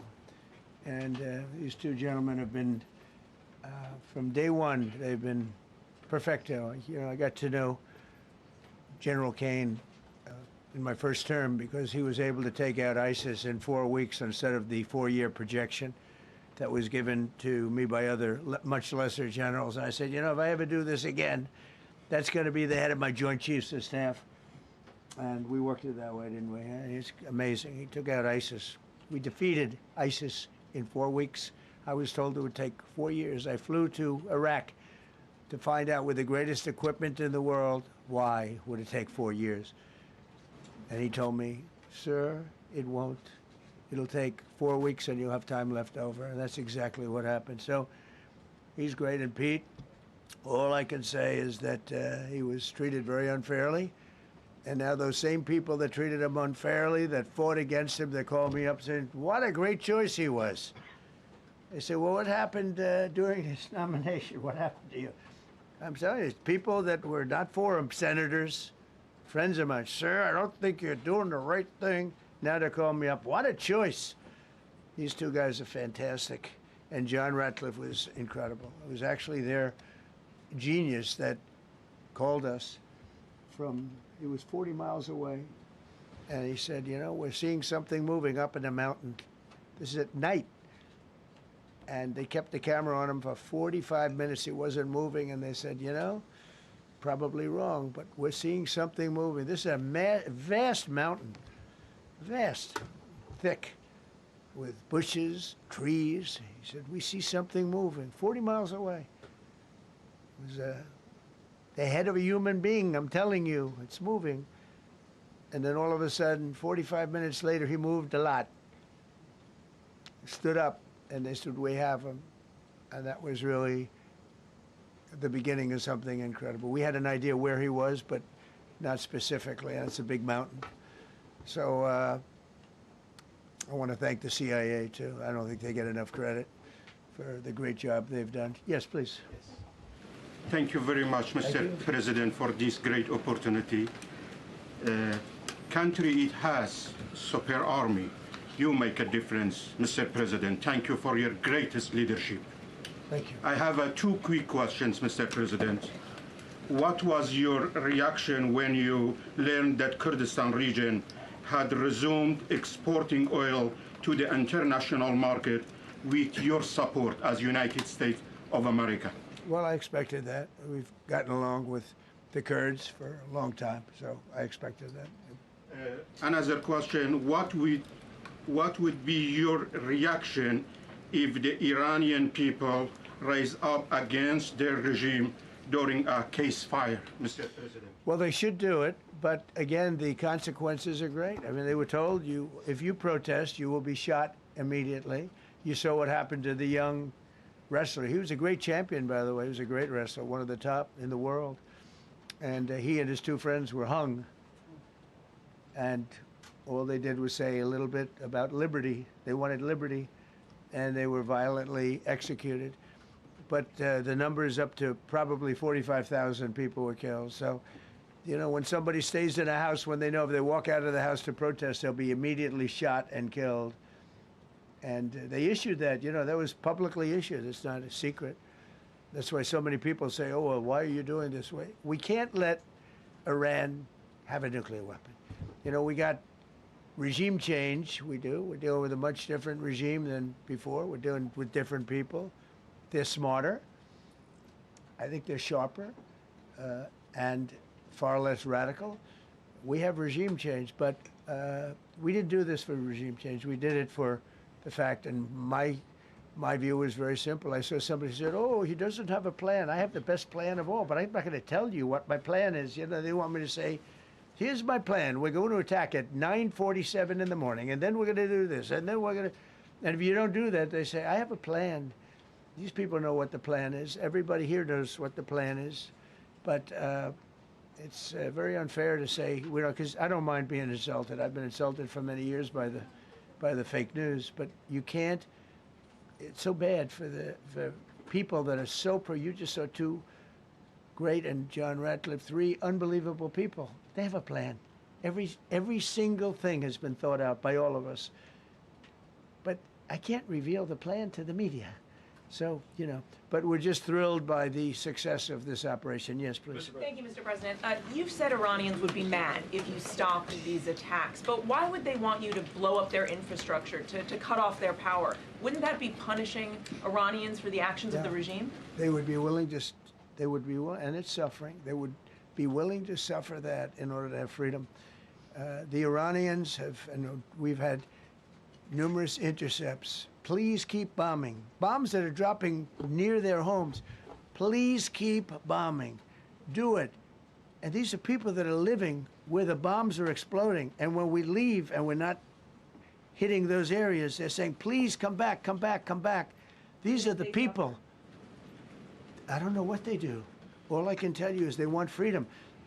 They have lived in a world that you know nothing about. It's a violent, horrible world where if you protest, you are shot. Remember the great woman protests where they had 400,000, 500,000 women, and they were all enthused and they were going to protest, and everybody said, oh, the regime's going to come to an end. And then all of a sudden, boom, boom, 5, 6 different areas. A woman would go down right between the eyes. They had snipers. They had 5 snipers. That's all it took. And those 400,000 or 500,000 women said, "Oh my God, what's that? Oh, look over there. What's that?" A woman shot right between the eyes, and after 5 or 6 of them go down, then you start hearing the purr through the vast number of people. And then they said, "Oh my God, who would do that?"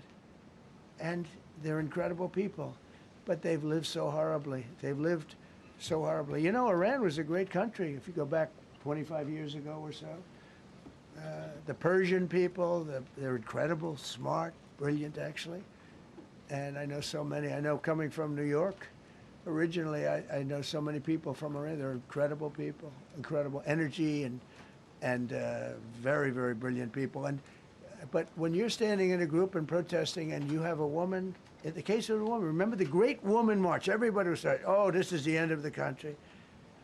And then snipers selectively picked. Every single one was shot right between the eyes from a long distance. They were on top of buildings. Nobody even knew where they were. Where they coming from? This wasn't like a machine gun, which is also very bad. They've done that too. They did that recently. This was snipers sitting on the top of buildings, aiming and hitting women. And when they see people go down, and all of a sudden there's a riot in the reverse direction, and they never came out again. And a lot of the news doesn't talk about that. They talk about, oh, women's rights. You want to see women's rights? You're not going to see it there. It's amazing when I see some of the stupid people like, you know, AOC +3, all that group. They talk about, oh, freedom for Iran. They don't tell you the real facts. Women, men, gays. How about gays for Iran? They kill the gays. They throw them off buildings. So I wonder what's going on. I can only say this. They want us to keep bombing, even if it jeopardizes, because their life is in much greater danger. They want freedom for Iran, but it's very hard for them to protest. I actually tell them, I said, "Don't go out. I fully understand." Nobody in this room would go out. I don't think there's any, because frankly, it's not a question of bravery. We're all brave, right? You're brave, I'm brave, we're all brave. But we're also intelligent. If you have people shooting at you, expert shots with the best rifles you can get, and hitting you right between the eyes every single time, and you're looking here and you're seeing and you're looking here, you're out of there. I don't care who it is. Please. Mark Meredith, Fox News. I know that. Oh, thank you. How would I know that? Go ahead. America's watching. No. Good job. Can we go back to the weekend? First off, was everyone on board with the operation, or were there people that were trying to talk you out of going through with the operation this weekend? Not everybody was on board. Somebody else within? No, there was military people, very professional, that preferred not doing it.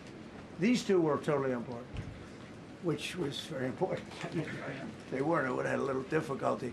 But no, there were military people that said, "You just don't do this." You don't go into the heart of a very powerful military. You know, this is, hey, you have countries and countries. You have some countries where military is not their strong suit. This whole thing is militarized like nobody's ever seen before. Half the people are wearing uniforms. And we had people within the military. Usually it's not done. That's one of the reasons. You know, I was surprised. Somebody said it's the only time it's ever been done. I said, that's not possible. But it is possible, because you're going into hundreds of thousands of soldiers along the path. I mean, look at some of the helicopters, how they got hit. So, yeah, there were people within the military that said it's a wise. And don't forget, how many men did you send altogether, approximately, for the operation? I'd love to keep that a secret. Okay, well, we are. But I will tell you, the number, I'll keep it a secret, but it was hundreds. And hundreds of these people, that's pretty good. Is he central casting? But hundreds of people went into this journey. Hundreds of people could have been killed. Forget about the equipment, a lot of equipment, nobody cares. Hundreds of people could have been killed.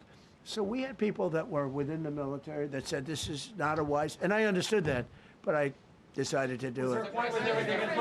Was there a point that that you were thinking there's too much on the line, and somebody was saying maybe we abort this now and wait, I mean, given the resource like the general said, it seems like there was so much on the line here. You must have been thinking, well, this could have completely changed so the next 3 the first years. one, which was in many ways as dangerous as the second, I guess it gets, because we're flying over daylight.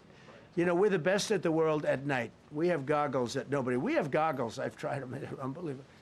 I see better with the goggles at night than I see without them during daylight. I mean, daylight today, we have a beautiful day. You see just as well with goggles. In many ways, it's enhanced. So we have the best in the world. So it's much safer for us to do it at night, whereas other people, no other country has that capability. They don't have that particular piece of equipment like we do. But when I was told flying and in daylight, I think we flew 7 hours over Iran, and that's a long time, over unbelievably hostile territory where they have nothing but weapons. We took out their anti-aircraft, which is great. We took out their radar, which is great. We took out a lot, but they still have, you know, what hit this one was a handheld shoulder missile, heat-seeking missile. So it's not like, you know, they're totally whatever. And they have probably a little luck, because you got to get lucky. But they shot it, and it got sucked in right by the engine. But these guys were out of there. They were great. Their timing was great. But no, I was told that this is a very dangerous mission. I understand. They didn't say it's a foolish mission. They said, you know, we're going to be sacrificing hundreds of people do this. This is, I mean, you have tankers that are flying over this area so that the flight was so long they had to refuel. It's a very dangerous mission. I just felt it was worth it. If you would have told me that we would have been successful, gotten both, and nobody was even essentially injured, I would have said that would be impossible. Yeah, Bruce. Mr. President, thank you very much. Thank you, sir. Well, I'll come back to you. Okay, thank you. Given that you are now dealing, you say, with a more reasonable, less extreme leadership in Iran, what does that mean for the protesters, for the human rights movement in that country after this conflict? Well, What's your positive. expectation? Yeah, if they assume control, if we do something and they assume control, I think it's very positive, a big step. I don't think you'd see the radicalization that you have seen in the last. Look what happened. I mean, women are being executed because they're not properly clothed, they say. They're not properly clothed, and they execute the women. They shoot them right on the street. No, you have a much different group of people. Now, I'm not saying we are dealing with them. Essentially, they have till 8 o'clock tomorrow night, Eastern time. But we are dealing with them. I think it's going well. Mr. Witkoff is here, and JD's involved in the dealing. Mr. Witkoff is sitting right here, and I think it's going fine, but we'll have to see. You have to understand, we've been dealing with these people for 47 years. I'm standing here with a much more powerful Iran as of a month ago, not anymore. Right now, they are decapitated. But I'm standing here a month ago with a much more powerful Iran than it was at any point during 47 years. This should have been handled by 7 presidents, a lot of presidents. And those presidents are saying now, every one of them to their friends, we should have done this a long time ago. So it's not something I like doing. It's very dangerous, and we're getting them at the height of their strength. If I didn't terminate the Barack Hussein Obama Iran nuclear deal, they would have had don't forget, that was a path to a nuclear weapon. Remember this. He chose Iran over Israel, pure and simple. How Israel can vote for a Democrat is, if you're Jewish in New York City or any place else in this country, and how you can vote for a Democrat is unbelievable, because he chose Iran, a very hostile Iran. Remember when he filled up a 757 with cash, billions of dollars of cash, and he sent it over to them. Then they gave them tens of billions of dollars. He chose Iran over Israel, and really the Arab world, if you look, because, you know, the other, Saudi Arabia, Qatar, UAE, I mean, you take a look. I mean, I can add Kuwait, and I can add Bahrain, and you can add others. He chose such an unlikely candidate. Nobody could believe it. Frankly, if you're going to choose between Iraq and Iran, he should have befriended Iraq. He went in the exact opposite direction of all thinking. And he made a terrible mistake. But that was a road to a nuclear weapon. And when I terminated that, everyone said, oh, he terminated it. It was one of the best things we ever did because he had a road to a nuclear weapon. And it was a very short-term deal. You know, countries don't do 10-year deals. Countries do hundreds of years. You don't do a 10-year deal. For a country, you need, this isn't, you're a landlord and you're renting a store on a certain street and you give somebody a 5-year or 10-year lease. This is a country. It was a short-term deal. It was ready to expire. I terminated it before it expired. Took a lot of heat, and it was one of the best things I ever did because he would have had a nuclear weapon. Then he would have had another nuclear weapon, had those beautiful B-2 bombers not gone in 8 months ago and obliterated that site. And by the way, the word is obliteration. CNN said, well, maybe it wasn't complete. It was so complete that they still haven't been able to get it.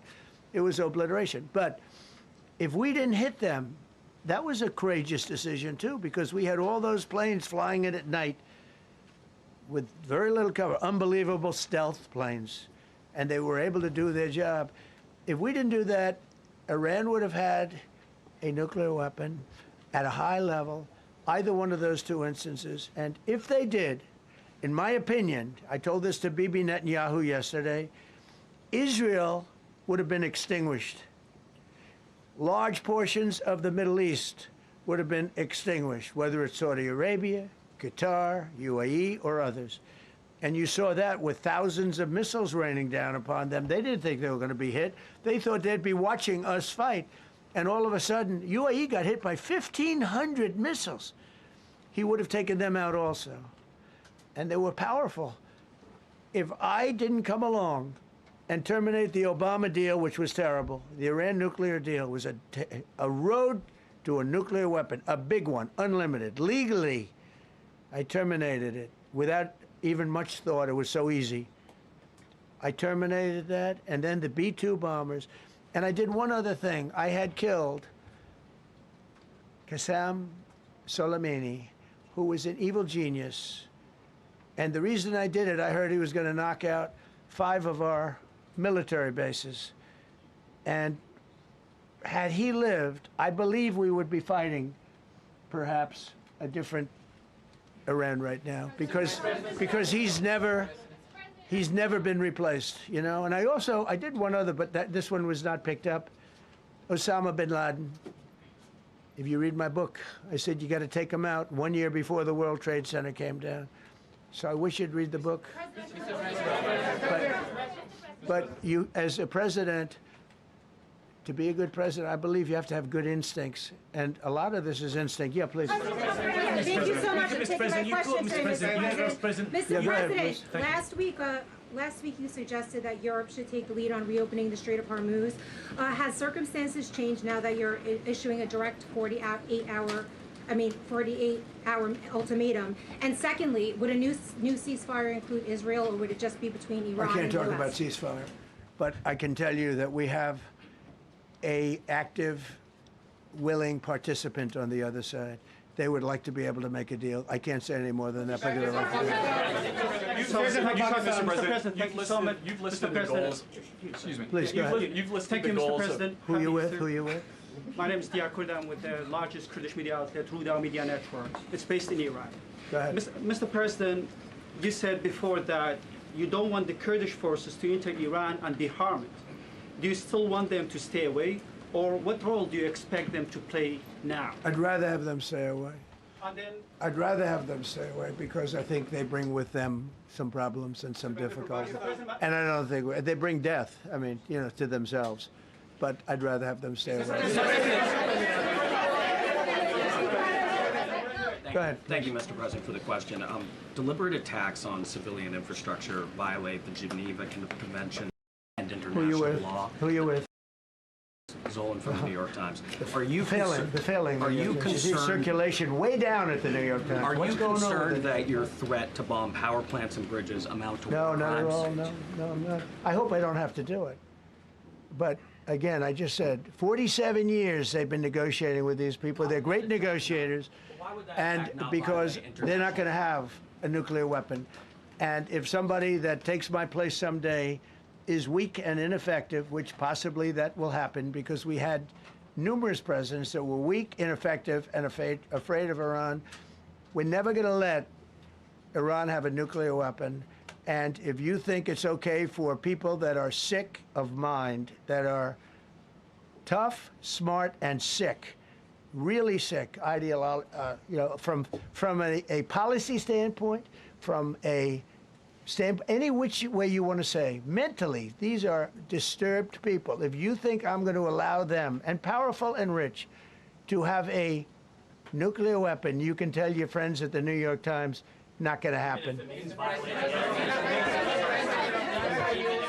violating international law. Quiet. You no longer have credibility at the New York Times, because the New York Times said, oh, Trump won't win the election, and I won in a landslide. I won every swing state. New York Times said, oh, Trump won't win the election. New York Times has no credibility. The credibility they have is it used to be all the news that's fit to print. The old gray lady, it was great, but they're running on past fumes, and you can't keep doing that. You have to be able to give the correct news, and people like you, who I know, are fake. You're fake. Go ahead, please. Your messaging on the war has moved from the war is coming to an end to war going to be bombing Iran to the Stone Ages, right. And we've heard a range of those kind of messages. So so which is it? Are you winding this down? Can't tell you. Or are you escalating I can't tell it? you. I don't know. I can't tell you. Depends what they do. This is a critical period. They have a period of, well, till tomorrow at 8 o'clock. I gave them an extension. They asked for an extension of 7 days, right? I said, Steve, give them 10 days. 10 days is up actually today, so I gave them 11, I guess, indirectly. I thought it was inappropriate the day after Easter. I want to be a nice person. They have till tomorrow. Now, we'll see what happens. I can tell you they're negotiating, we think, in good faith. We're going to find out. We're getting the help of some incredible countries that want this to be ended because it affects them also. A lot of people are affected by this. But we're giving them till tomorrow, 8 o'clock Eastern time. And after that, they're going to have no bridges. They're going to have no power plants. Stone Ages, yeah. Stone Ages. CNN fake news. Are you willing to make a deal that does not include reopening the Strait of Hormuz, or is that now a top priority? I would say it's a very big priority because, see, that's one thing that's a little different than other things. We can bomb the hell out of them. We can knock them out for a loop. But to close the strait, all you need is one terrorist that somehow has a truck loaded with, because you can carry them in trucks, large trucks, a water mine, drop them in the water, and now you tell people that own ships that cost $1 billion to don't worry about the mine. You can do that even just by saying we put mines in the water. So it's not like the rest. We can knock out their military. We already have. We've knocked out their Navy. We've knocked out their Air Force completely. We've knocked out 158 ships in 3 days. We've knocked out even their mine droppers. They don't have any mine droppers anymore, but they put them on other boats, and they could drop them. I'm not even sure they have any mines there, by the way. I'm not sure. I'm personally, they say there might be 8. I don't know. I think there might be none because they're very good bullshit artists. That's why for 47 years they've been bullshitting other presidents, and they haven't done the job. And people are living in hell. You live in that country, they're living in hell. No, I think that 47 years of this stuff is long enough. They're at the weakest point they've ever been. They have no Navy, they have no Air Force, they have no anti-aircraft weaponry, they have no radar, they have no communication. In fact, the biggest problem we have in our negotiation is that they can't communicate. I said to Steve, what are they saying? Sir, they can't communicate. They have no method of communication. So we're communicating like they used to communicate 2,000 years ago with children, bringing a note back and forth. They have no communication. But all I want to see is I want to have a safe world, and you're not going to have a safe world. Israel will be gone. The Middle East will be gone. And then they're coming for Europe. And I have to tell you, I'm very disappointed in NATO, very. I think that NATO, I think it's a mark on NATO that will never disappear in my mind. You know, they're coming to see me on Wednesday. They're going to say, oh, we'll do this, we'll do that. Now they all of a sudden want to send things, you know. But they said it loud and clear at the beginning. When I spoke to UK of all, I would have said they would have been the first because they're the oldest. And I say, yeah, I'd love to have a little help. He said, no, sir, we'd rather wait till you win. I said, I don't need help after we win. They have 2 old broken aircraft carriers, barely work. I said, I guess we can use them. Who the hell knows? I called the general. He didn't even want them. He said, we don't really need them. We got the SS Abraham Lincoln, sir. We don't need them. You know, we have, in terms of technology, we had one day 101 missiles going at 2,700 miles an hour, aimed at the Abraham Lincoln. 101 missiles. Out of 101 missiles, 101 missiles were shot down. Unbelievable technology. 10 years ago, 5 years ago, I don't know if that would have been possible, but 10 years ago, that wouldn't have been possible. 101 missiles heading to a ship that's not that far off the coast. And out of the 101 missiles, we shot down all 101. We have weaponry. The Patriots are unbelievable. We have weaponry that's unbelievable, yeah. Go ahead, please. Yes. Thank you, Mr. President. You said earlier today during the egg roll that you would like to take Iran's oil, but Americans want U.S. forces home. Correct. What's that trade-off? If I had my choice, yeah, because I'm a businessman first. With Venezuela, as you know, the war was over in about 45 minutes. And we have great people running Venezuela, very good people. I mean, the relationship is good. And we are a partner with Venezuela. And we've taken hundreds of millions of barrels, hundreds of millions. Over 100 million barrels already is in Houston, refined and out. And paid for that war many, many times over, many times. You know, the old days, to the victim, okay? You know that. To the winner belong the spoils, go the spoils. And I've said, why don't we use it? To the victor, go the spoils. And we don't have that. We haven't had that in this country probably in 100 years, because even the Second World War, you look at the Second World War, we didn't have it with the Second World War. We helped rebuild all those countries. We rebuilt Germany. How about Germany telling us that, well, it's not their war. We had nothing to do with it. They wanted me to go and tell them everything I was doing. We didn't know anything about it. Well, if I would have told them, they would have leaked it, and we wouldn't have been nearly as successful, possibly, right? But to the victor belong the spoils. So we haven't heard that in, I think, maybe hundreds of years.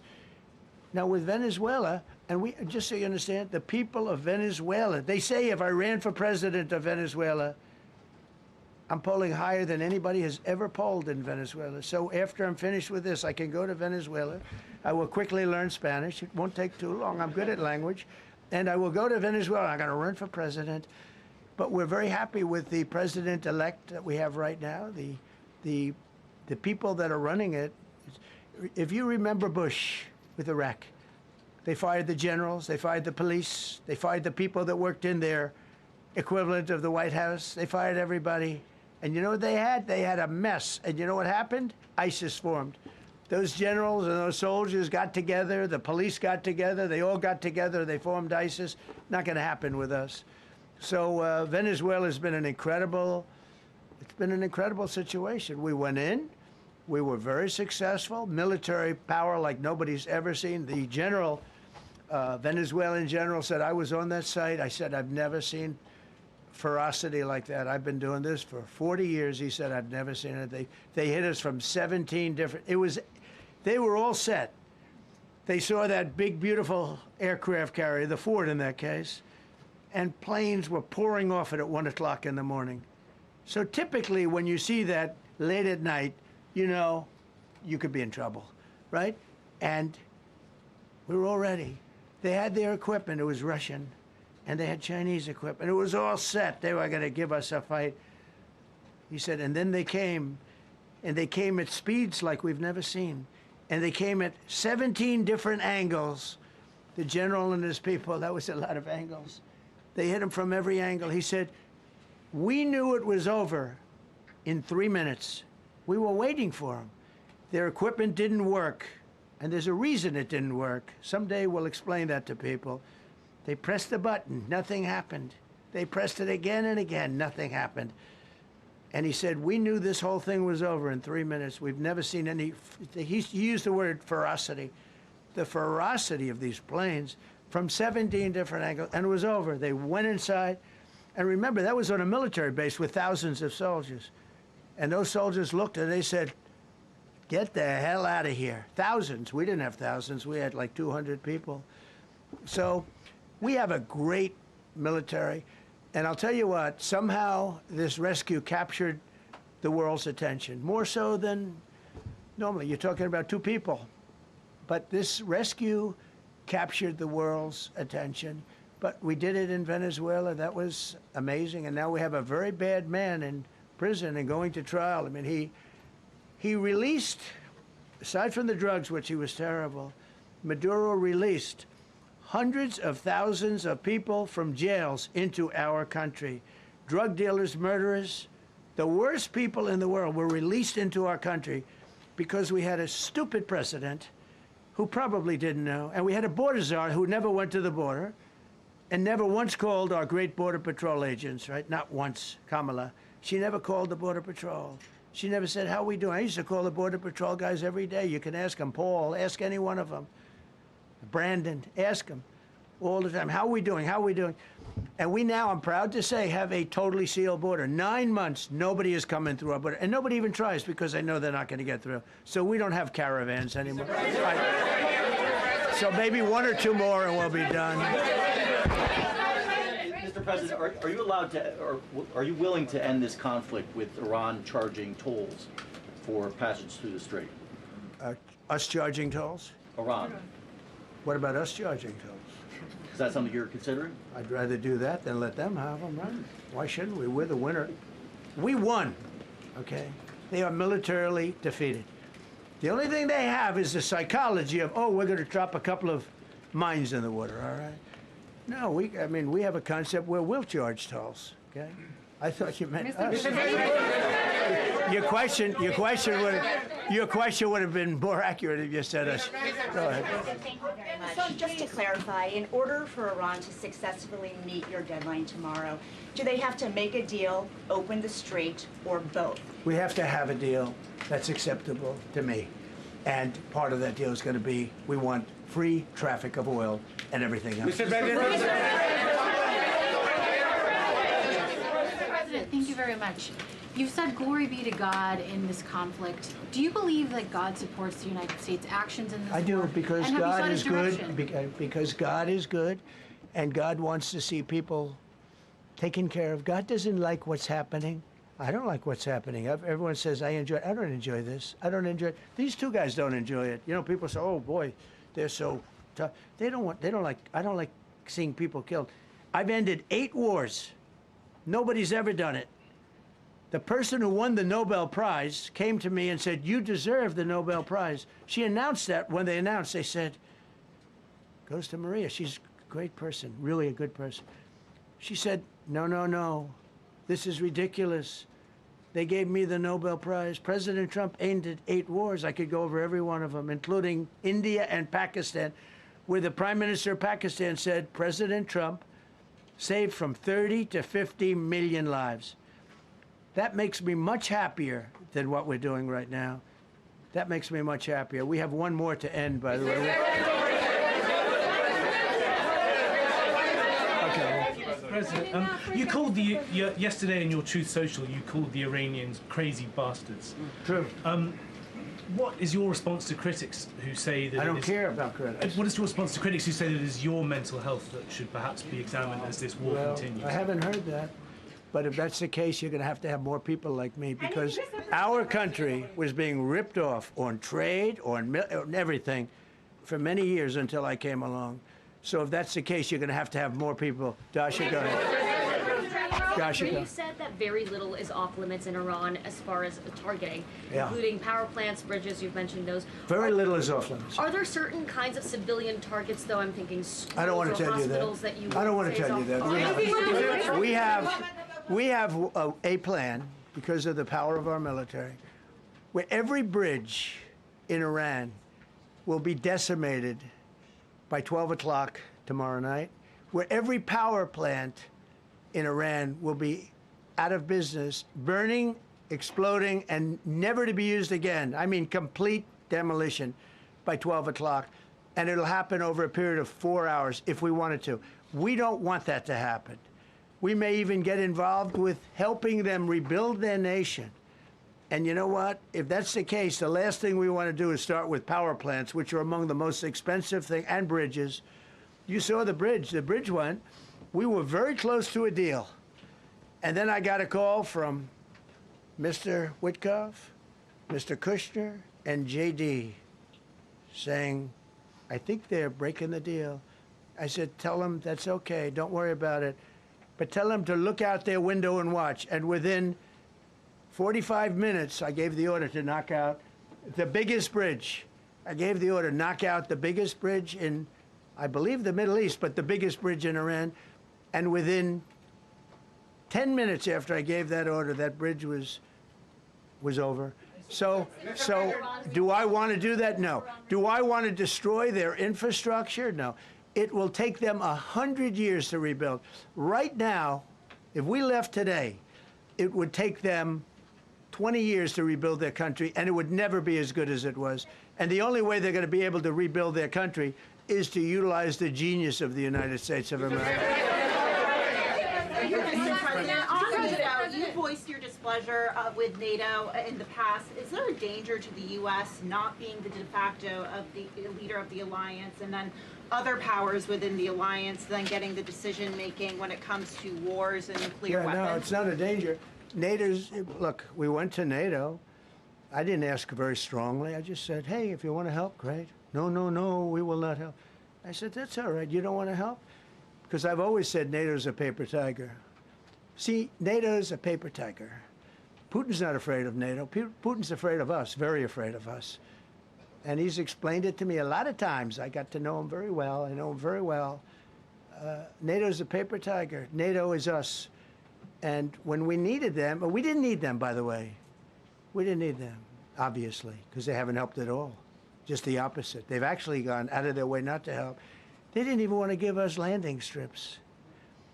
Think of it. And it's not just NATO. You know who else didn't help us? South Korea didn't help us. You know who else didn't help us? Australia didn't help us. You know who else didn't help us? Japan.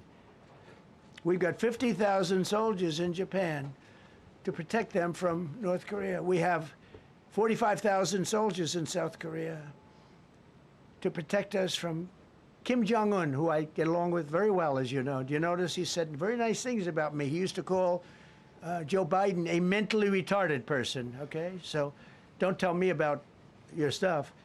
Joe Biden, he said he's a mentally retarded person. He was so nasty to Joe Biden. It was terrible. But to me, he likes Trump. And do you notice how nice things are with North Korea? It's very nice. But we have 45,000 people, soldiers, in harm's way, right next to Kim Jong-un with a lot of nuclear weapons. 45, which should have never happened if a certain president, I'm not going to mention this president because I happen to like him, believe it or not, but if a certain president did his job, Kim Jong-un would not have nuclear weapons right now. But they're all afraid to do their job properly. But just to conclude and just to finish, Japan didn't help us, Australia didn't help us, South Korea didn't help us, and then you get to NATO, NATO didn't help us.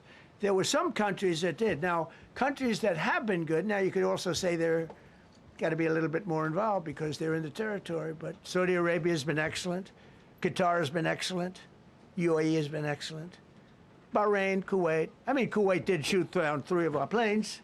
The only planes, really, that we lost with friendly fire, they call it. I call it unfriendly fire.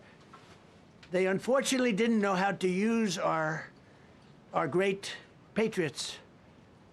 The pilot said, what kind of a missile's coming at us? Patriot. Boom, they got out.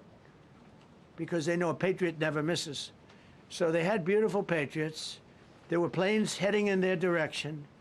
Unfortunately, they decided to shoot those planes. They were our planes. So, no, NATO is a paper tiger. Now, he's coming to see me on Wednesday, as you know. He's a wonderful guy. Secretary General is great. and Mark Rutte. He's a great person, but he's got, and you know, it all began with, if you want to know the truth, Greenland. We want Greenland. They don't want to give it to us, and I said, bye-bye. Okay, thank you very much, everybody. Thank you.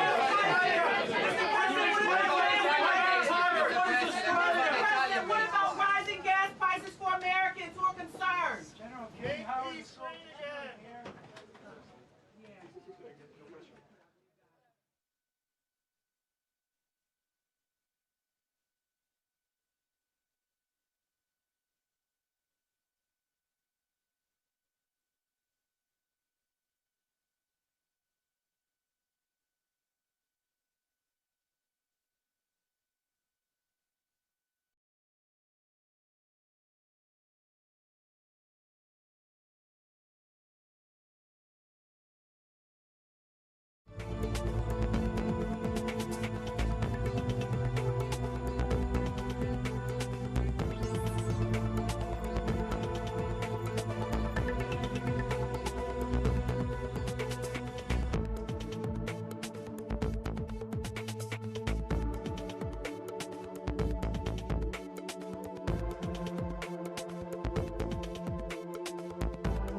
We are all set. We'll look forward to starting some observations in about 13 minutes.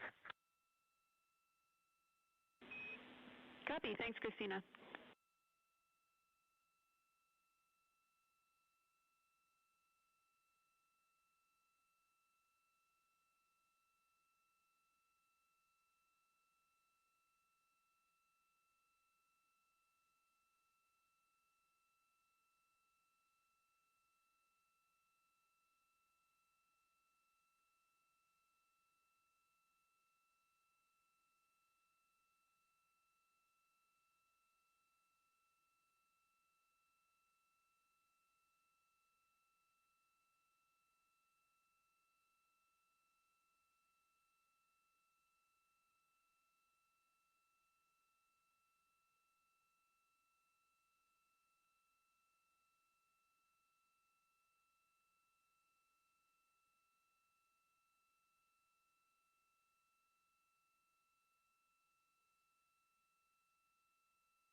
As you heard discussed, we are expecting the crew's observation time period to start in about 10 minutes.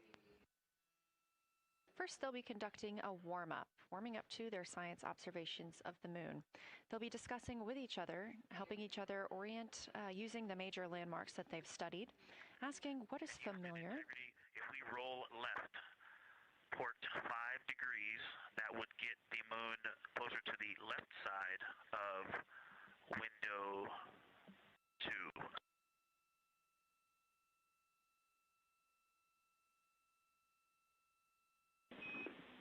Copy, Victor. We'd like to know if it's pitch and roll or one or the other.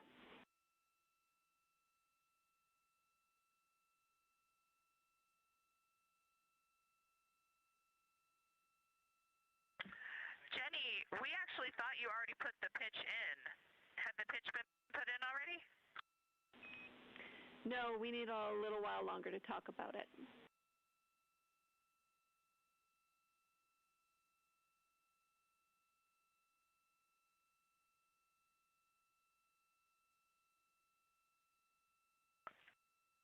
So, Jenny, I guess what's happening is just as our orbit's changing, where it is in the window is changing, so maybe these fancy little adjustments aren't worth it. It's going to continue to move in the window Or is the spacecraft going to keep the moon at the same point of the window if we adjust the attitude? I assume the previous.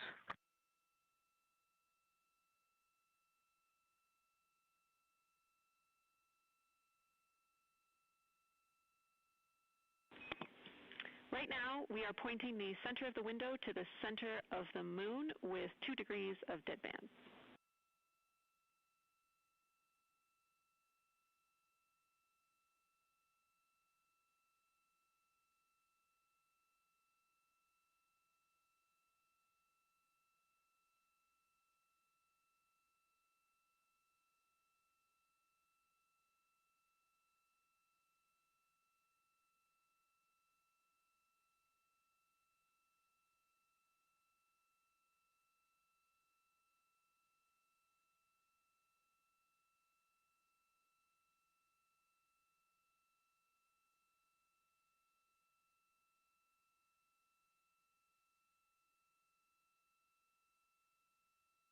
The conversation you hear happening now between the astronauts aboard Orion and Artemis Mission Control here at Johnson Space Center in Houston, Texas. They are in the center of your screen, seated at the CAPCOM, or Capsule Communicator Console.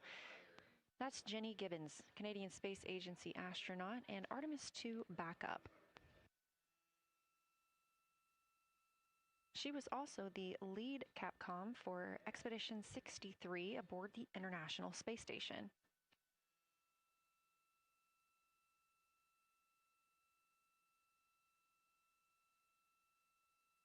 The crew is requesting some attitude changes to the spacecraft to allow them to better image the moon, our priority for today. Of course, those have to be discussed on the ground before they are put into work aboard the spacecraft, so the team is taking some time to do so. You also heard Gibbons reference that we are into deadbands. Deadbands are essentially keeping us in the lane in which we're traveling. If you're familiar with lane assist in your car, very similar in this case.